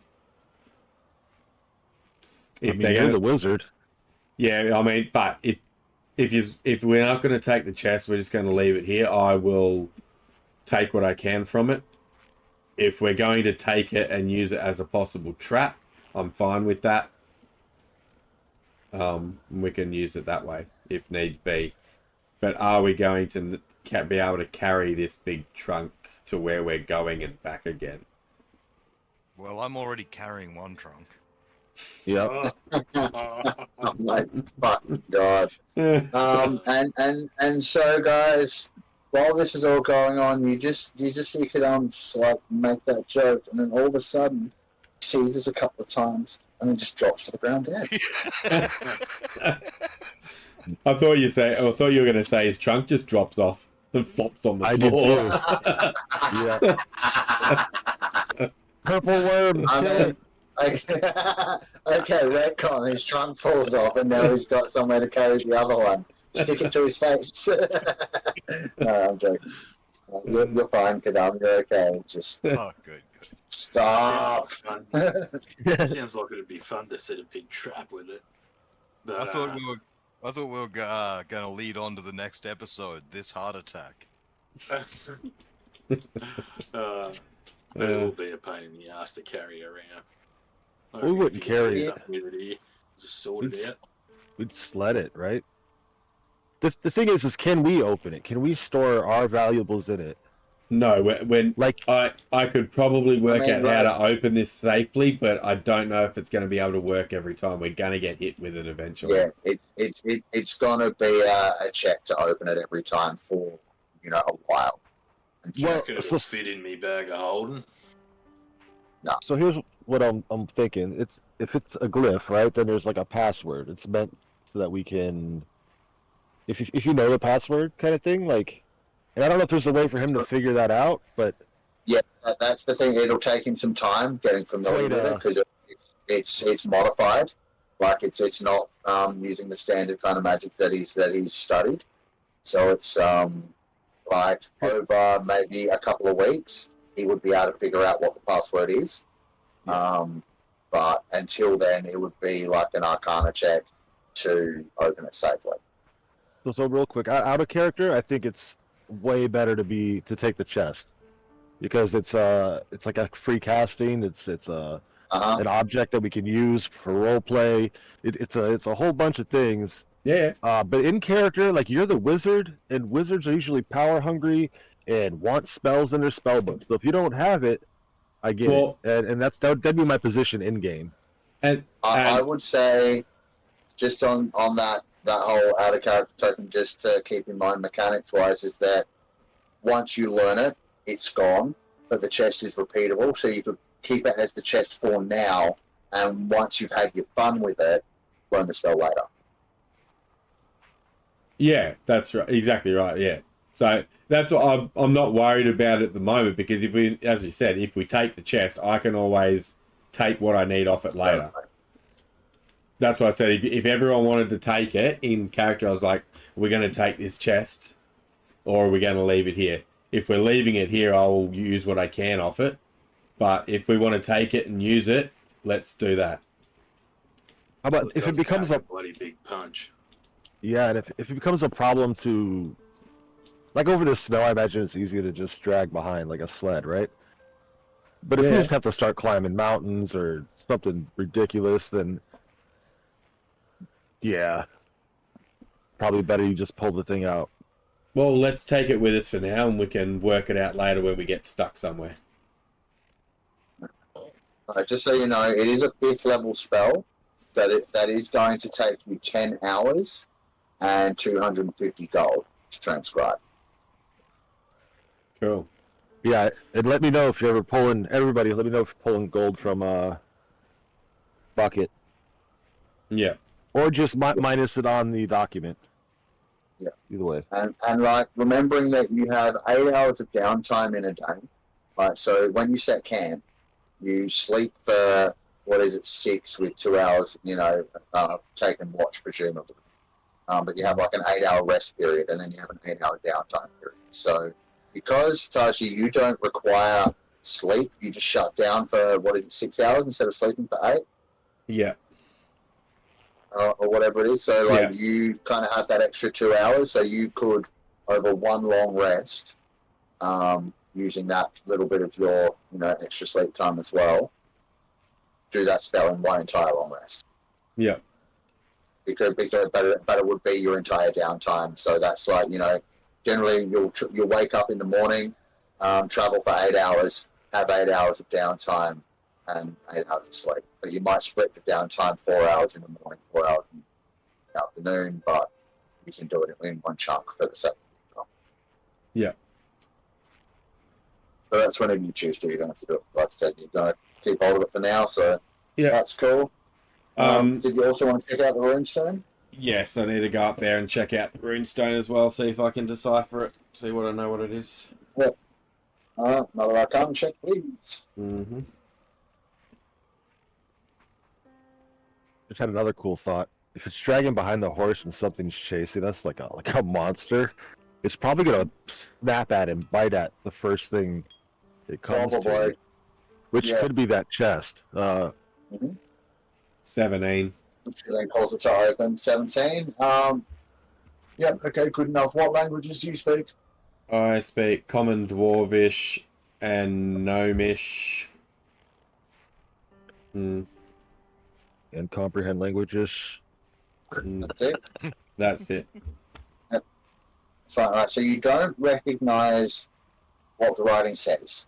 Oh, Like, hang you on. don't Oh, recognise the name, but there's Elvish as well, but I forgot. still no. Yeah. You But must study linguistics. You do, however, recognise the magic. Mhm. You recognise this as an anchor for the gate spell. So this is a teleport location, effectively. Mhm. Anchor for like gate, teleportation circle, that kind of thing. So this is a location that once known, and you can still record what the runes look like. You don't need to know the name. Like you can write those runes into your spell book, and this is a location you would be able to teleport to if you learned one of the teleportation spells.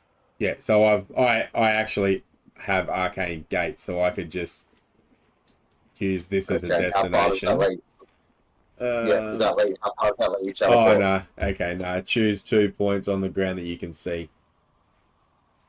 Right. So I think just the gate spell is more of a. I've got it here. Gate lets you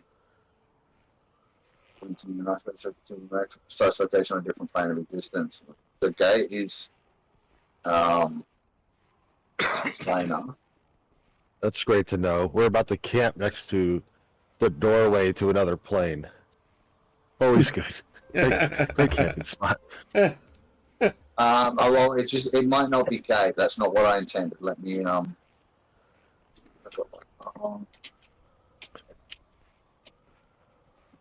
Alright guys, I'm gonna It might be teleportation circle.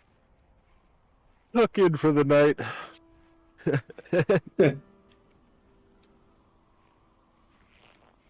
Yeah, it's teleportation circle. So it's on the plane you're on, locationally. So if you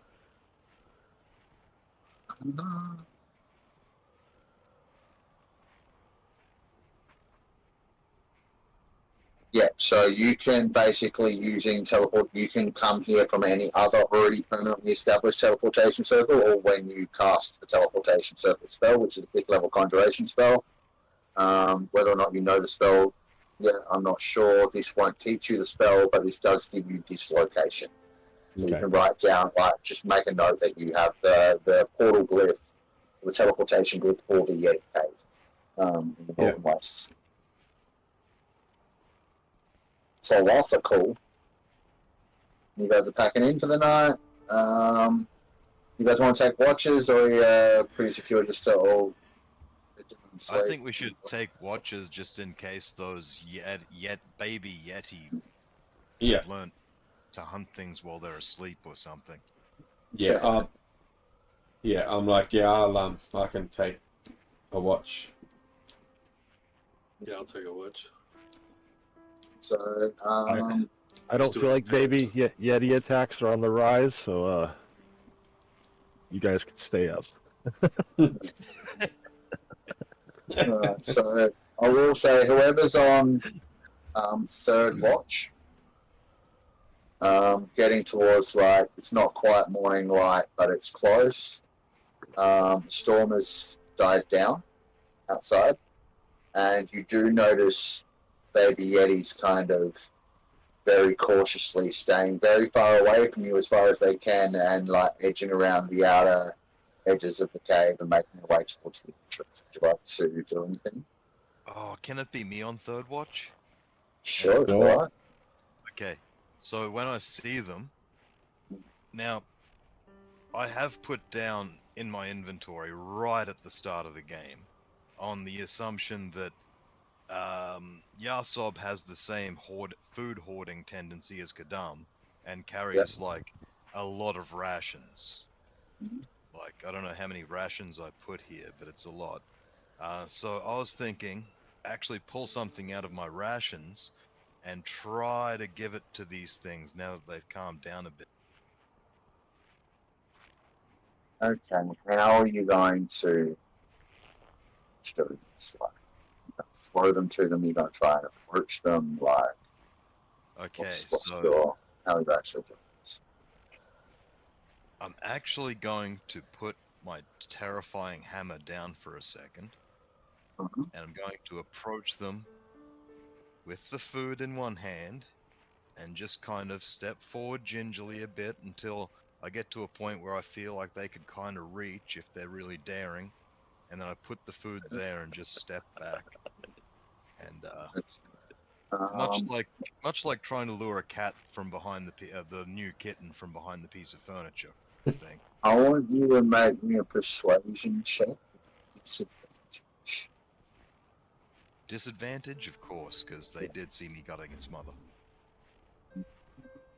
And I do have a charisma of +0, so this is going to be raw. Should be fun. I just need to know, when you step forward gingerly, are you river dancing? I don't think I've got the rhythm. I'm no Michael Flatulence. Michael Flatulence.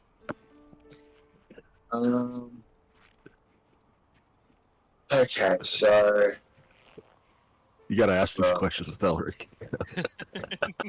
as soon as you start to move towards them, they kind of freeze, right?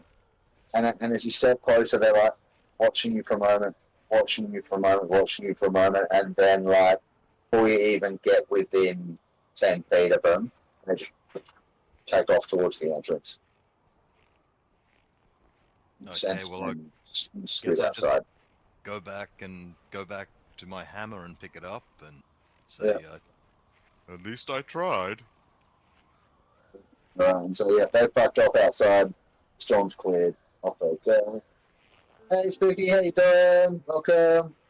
We're just wrapping up from fighting some Yetis. These guys just let the babies run out into the not so much a storm anymore. Yes, yeah. Apparently I'm a little. I try not to be. Happens. This guy's nearly died to abominable Yetis. Yeah, the players are not much better.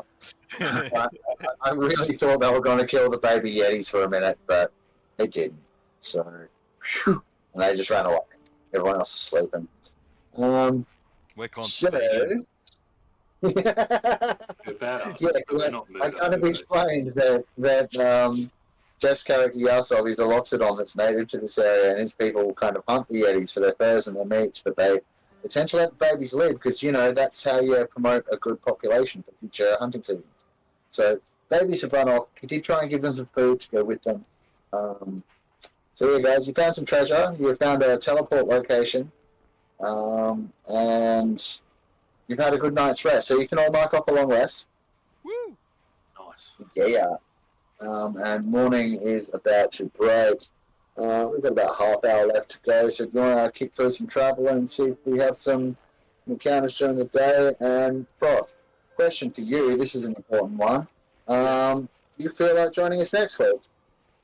Yeah, Are you free? Next week, yeah, at this stage. All right, sweet. So we don't need to have a scene with Bernie flying off into the distance right now, so No, we cool. can chill on that one for now, yeah.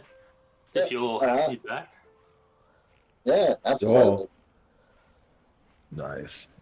For those of you watching at home who don't know, Sergeant Bernie that Froth is playing, we ran this campaign for a little while, or this setting, as a private unstreamed campaign, and this is actually the character that Froth played in that campaign, making a return. And both Jeff and both Elric and Fizz played in that campaign. So did Mod, who's not here.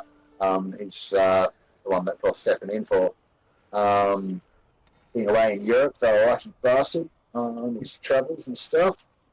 So it's kind of cool. We're getting, so these guys kind of, they know this character from back then, so it's kind of cool. I just thought we should let you guys know because you didn't get to see any of that.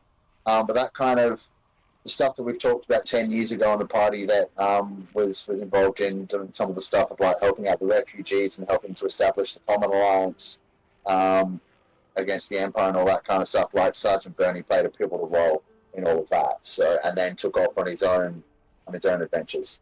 So yeah, Like it's fun. he was actually one of the friends of the great hero Bjorn. Yes, Bjorn Toby Wilder, who was a satyr from another dimension, who heroically sacrificed himself to take out the ancient red dragon that was once a general of the Imperial Army who was about to annihilate them all. He kind of died, but took the dragon with him. So he's a bit of a Cotton-Eyed Joe. Where did you come from? Where did you go? Where'd you go? Cotton-Eyed Joe. Ding, ding, ding, ding, ding.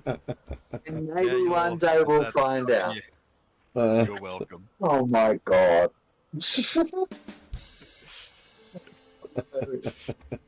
Okay, so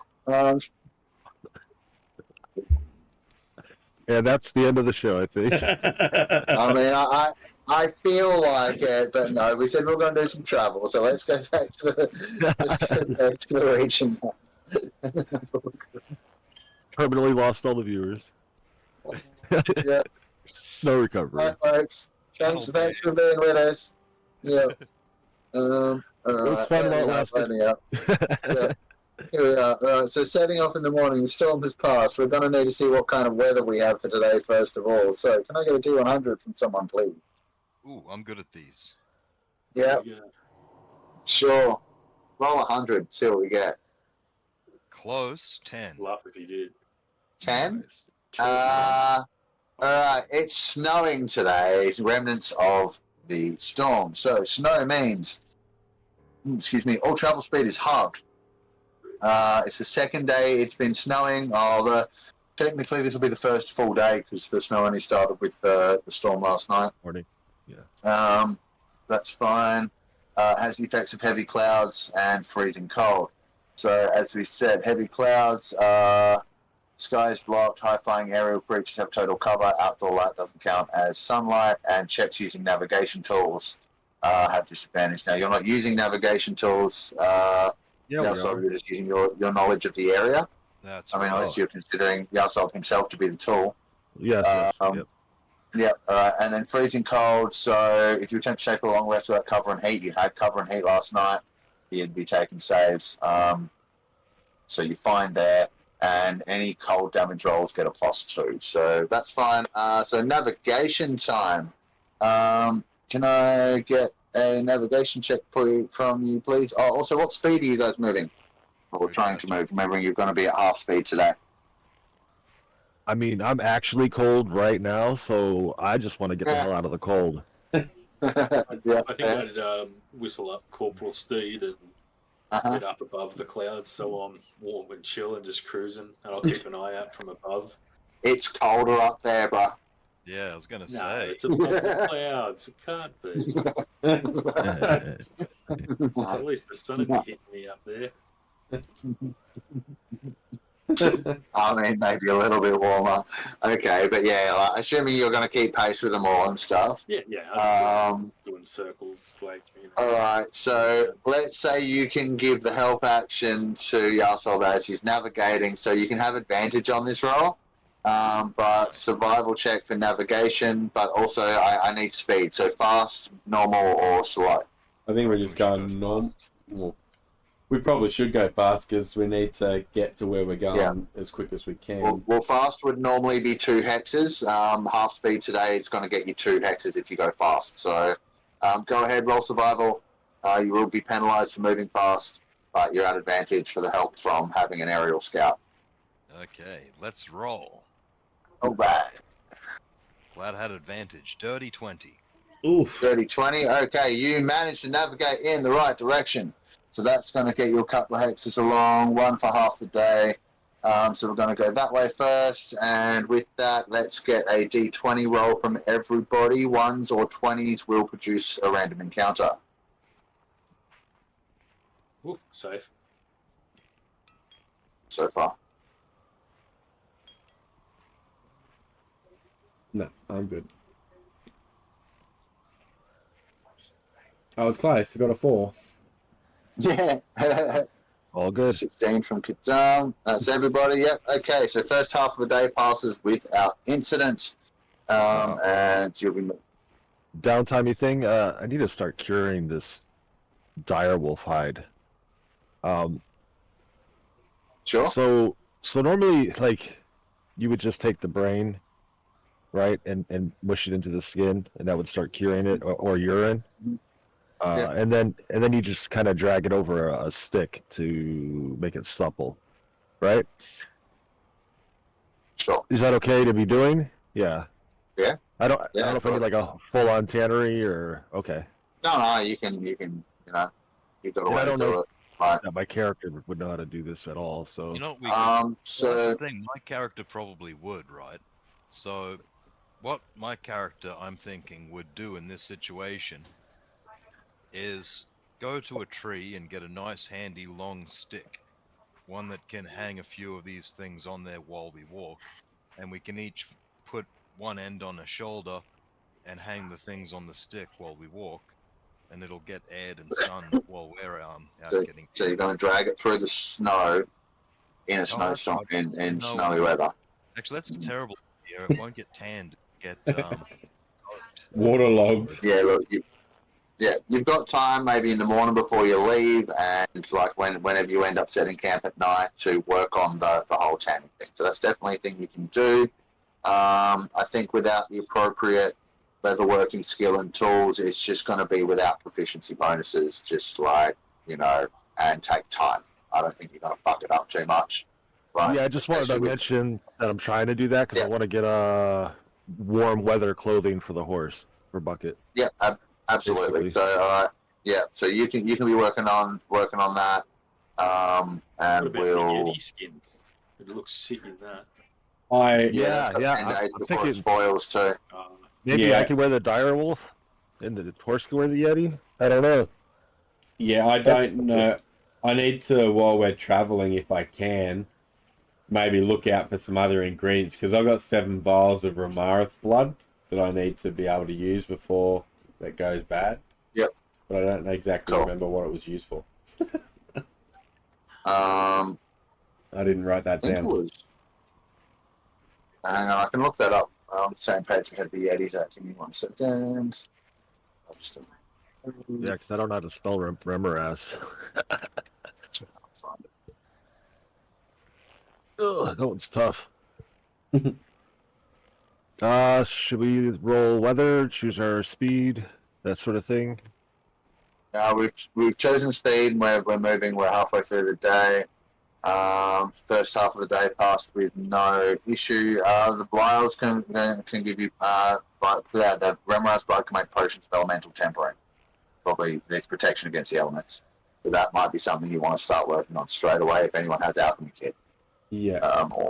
I'm an alchemist, so yeah, cool. So you can be doing that in your downtime. We will look at that in a minute. We'll just get through all the travel and we can look at doing that. Yeah. I've got cook's utensils. Okay, excellent. So you actually have tools. So second half of the day, I'm going to need d20s from everyone again to see if we have a random encounter on the way. So it's like, is 1 a bad encounter and 20 a good encounter, or? They're just all bad. We'll find out, I suppose. See if you can see a pattern. Yeah, is this a crit for you or a crit for us? 1 or a 20 means you roll, but then it's another roll. Always for me. Right?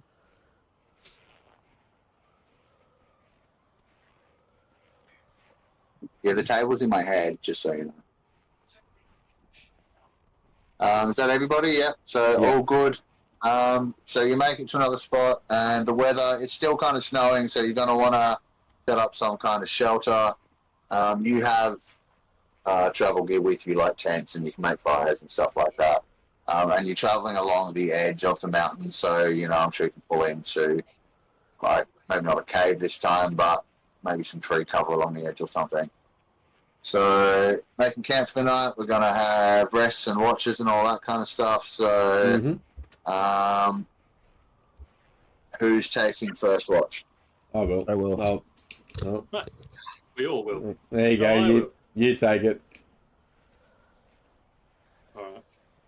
Alright. So, first of all, a d20 while you're on your watch. Biz, you going to take the first one? 14. Yeah, Ralph will take second then. Yeah, cool. I'm with Bernie. Oh, you're with Bernie? Okay, no, yep, sweet, no problem. So that your watch passes without incident, guys. Who's taking the next one? I'll take the next one. Yeah. When you wake up, you're packed in snow like a snowman. Yeah, and your watch also passes without incident, but I was gonna say I won't be packed in snow because I'll be making a tiny hut and I'll be disappearing into there. Yeah. So you come out and your hut looks like an igloo. Yeah. Yep. with no door. Well, yeah, like you come, but it doesn't like go away. It's still there. Well, you come out of your power down and turn your visual senses back on again, and like you expect to be able to see out, and you can't. It's just white everywhere. And spooky sing and let it go. Love it.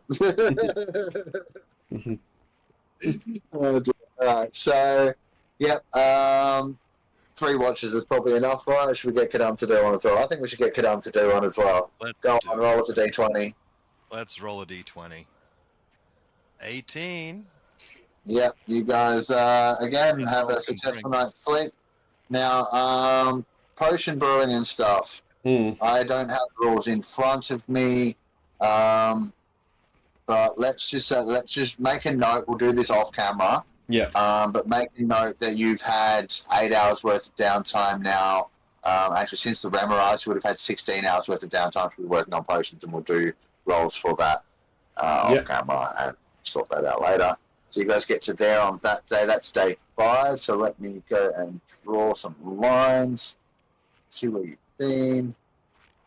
This one that's going from here. There. Circles, points.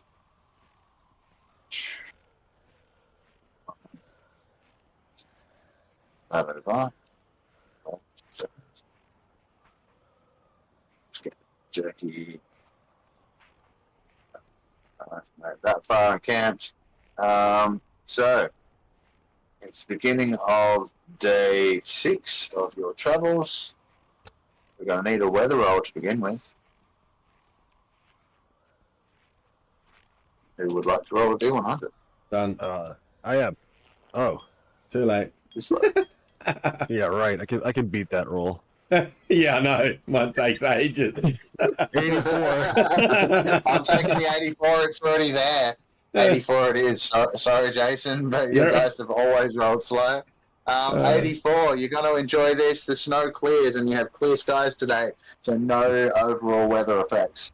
Nice. All is cool. Navigation will be clear. And you are roughly now, because you had a decent navigation check yesterday, Yahsob, I can let you know that you feel like you're probably at this stage, if you like traveling slow, you could make it to the beginning of the mountain pass you headed to.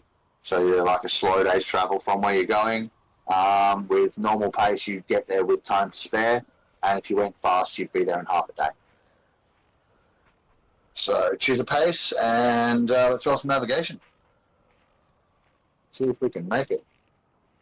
So this is the point where we're getting close to the cave entrance, and this is a throughway, right, where other things would be traveling. So I mentioned before, maybe we post up and watch who comes and goes from the entrance, but it's not necessary, right? So just reposing it to the party, I guess.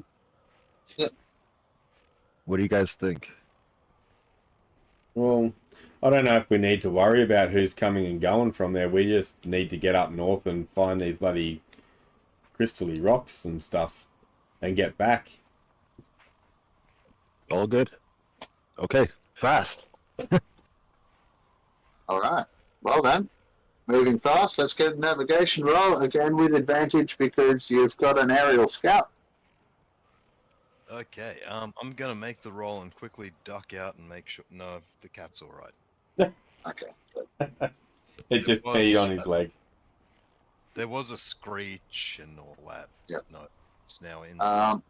I'm just gonna roll that and be right back because we have had a navigation is good. So yeah, you go, and I'll continue with these guys. So you guys make it to the beginning of the mountain pass by around lunchtime, or you will do. I'm, however, going to need for that first half a day D20s from everybody, please. Whoa, let it roll. Ooh, Oh, close. that was so close. I don't Oh even, man, that was close. Making me nervous, guys. I don't even know To what be fair, mine that was landed on. close to a nat 20. Hey? That 2's right next to the 20 on the There we die. go. Sorry, folks. Yeah. Oh dear. That's okay. So we our first half a day travel. You've made it to like the mountain pass kind of entrance area. So let me just Roll a d20. Rolling a d20. Oh yeah. We need a D20 from you. D20 roll is 17. That Okay. was a very good roll. All good. So, make it mountain pass, and it's not a cave straight away. Like you're starting to head into like the foothills of the mountains, and you're getting like twisting ravines and gullies. There's a wooden marked path. It's like slats of wood that mark out the path going along, and so you're sort of weaving your way along this thing. It'd probably be about an hour or two's travel along here before you actually reach the cavern that will start to take you into the the mountain itself. That will lead you through. So as you're heading along through here, have a look around. I get another D20 from everybody here, Here it Ooh. comes. and I'm gonna just bring you guys across this map so you can see the kind of terrain you're moving through. Oh, there's a 20. You Certainly snitch. is. I just went back and saw it anyway, buddy. We got Yep, okay. So, I will, first That's- of all, bring you guys onto this map. Can I get a marching order from you guys, please? And it is going to be single file. I will be second Who's last. first? You will be second last? Okay. So, let's go. Taiji. It's all right. This I'm is in a the this is a 20, so it's going to be a good one. And these people are going to give us like 3 magical items each. Oh, yeah, in that case, I'll be in the front. You're in the front? Yeah. I'm in Yeah. the sky. Wait, no, the Yeah. guide's in the front. Get up here, Loxodon. Yeah. Yeah. I should. Yeah, so There's actually 2 reasons I should be at the front. Oh, 3. 1, I'm the guide. 2, I'm the barbarian. And 3, I've got these big, huge, sharp things hanging off the front of my head. Who's got the Yep. chest? If someone gets pushed back onto me, they could Oh, get They can really impale themselves. Yeah. oh my god. Who's got the Alright, chest? give me a The couple- chest here? We can Give me just a leave it couple in of the middle and seconds. hide. Good point. So I should be in the back. The chest is I'm being in the dragged back. by the You horse, are. Chest. Yeah. I put you there since Taiji said he was Second last. which is the middle. yeah, Yeah. basically.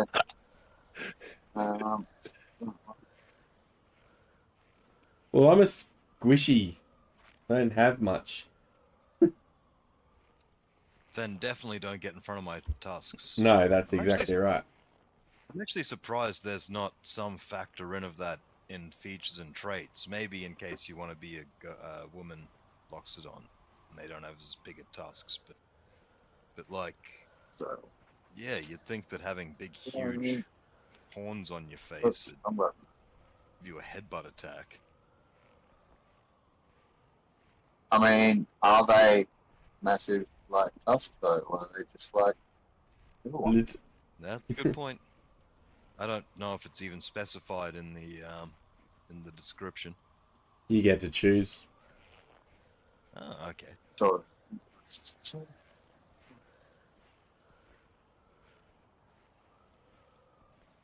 stay there and I stole Spooky's emoji. love it. Alright, and then this side. What height are you flying at, Danny? Let's give an elevation to Corporal Steve. Now let's go 60 feet. 60? Alright, so you're 60 feet. Oh, I wasn't putting it on you, we'll just put it on him, but you're riding him. Same. Excellent. And then... Haha, nice one. Loves it. I'm glad you did that because I can't see it on the Twitch for some reason. It's not loading for me. So that's awesome. I love it. Heck yeah. Hang on, wait a minute. Yeah, there we go. I can't tuck down low enough to make it like above my head. Alright, so you guys are there now. I'm going to need to go find a table. I'd hold my lighter up, but I'm running low on fuel. Oh yeah, nobody would see it either. True. Alright, can I get...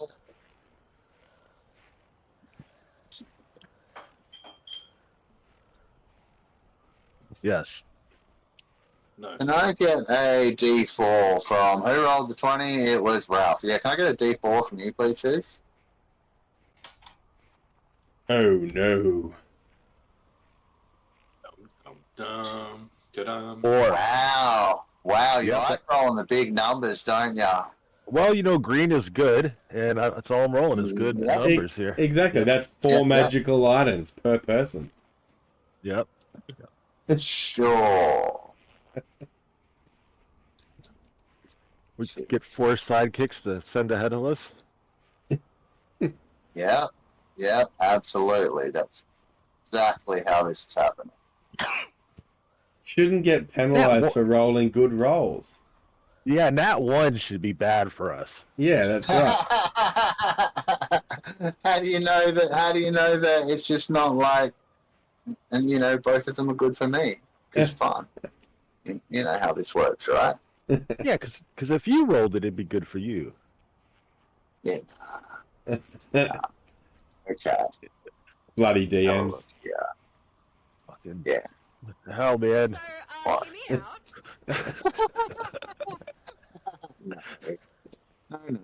No. Right, so, let me see. Sergeant Bernie, definitely you. Ralph, even you. And I think you have the lowest passive perception out of everyone that's currently here, so yes. You guys see... I'm just ashamed to wear my glasses. You guys see in the distance ahead of you in the sky. Let's see how far away we're talking. I don't want to be a spectacle. About 120, 130 feet to your north. 3 sets of large, leathery white wings and reptilian bodies moving towards you. What would you like to do? Well, Freak out! I would like to take the white hide and spin it like a pizza into the air, so we're all covered and shrouded with white and it looks like snow. And then I asked the caster to make that hide us. That's really smart. I don't know what to do. Run! Fucking defensive positions. Okay. All right, and as the panic sets in, as it dawns on you, So if it's just what? yeah, you're right. I was just going to say, so did you want me to... How far away are these things? I didn't pizza dough that shit. Oh, okay. They're close. Look, so as the panic sets in, it dawns on you that you are in fact being charged by a trio of white dragons. They are not too old looking. They're not huge. They're only large. So it's a trio of young white dragons, but they have their attention fixed on you. They look hungry and they're flying straight for you. They're about 130 feet away, and that, folks, is where we're going to leave it for this week. So you'll have to come back in a week's time to see what happens with that one. thanks very much, everyone, for joining us. Shall we have a raid and maybe pop into after party tonight? Are we up for that? Yep. I'll be fine to raid. I can stick around. Sweet. grab the I'll link. find someone for us to raid, and Fizz is going to grab us a link for the after party if you want to jump in on the Discord and say good day. And See you there. thanks, Thanks, everyone. For hanging out. thanks for Thanks, Vicky, for joining us Sirenscape. and hanging out. Appreciate it. Thank you, Sirenscape, Sirenscape. for the audio. Yes. And Marty from the Discord community, the Incarnate community for the escape map we use that are modified. Fizz, that link is just Discord. It doesn't have a thing after it. Yep. Yeah, I'm working on it. I don't know what went wrong. All good. And a special thanks to Thunderbrand Malls and Hammers. They smash real good.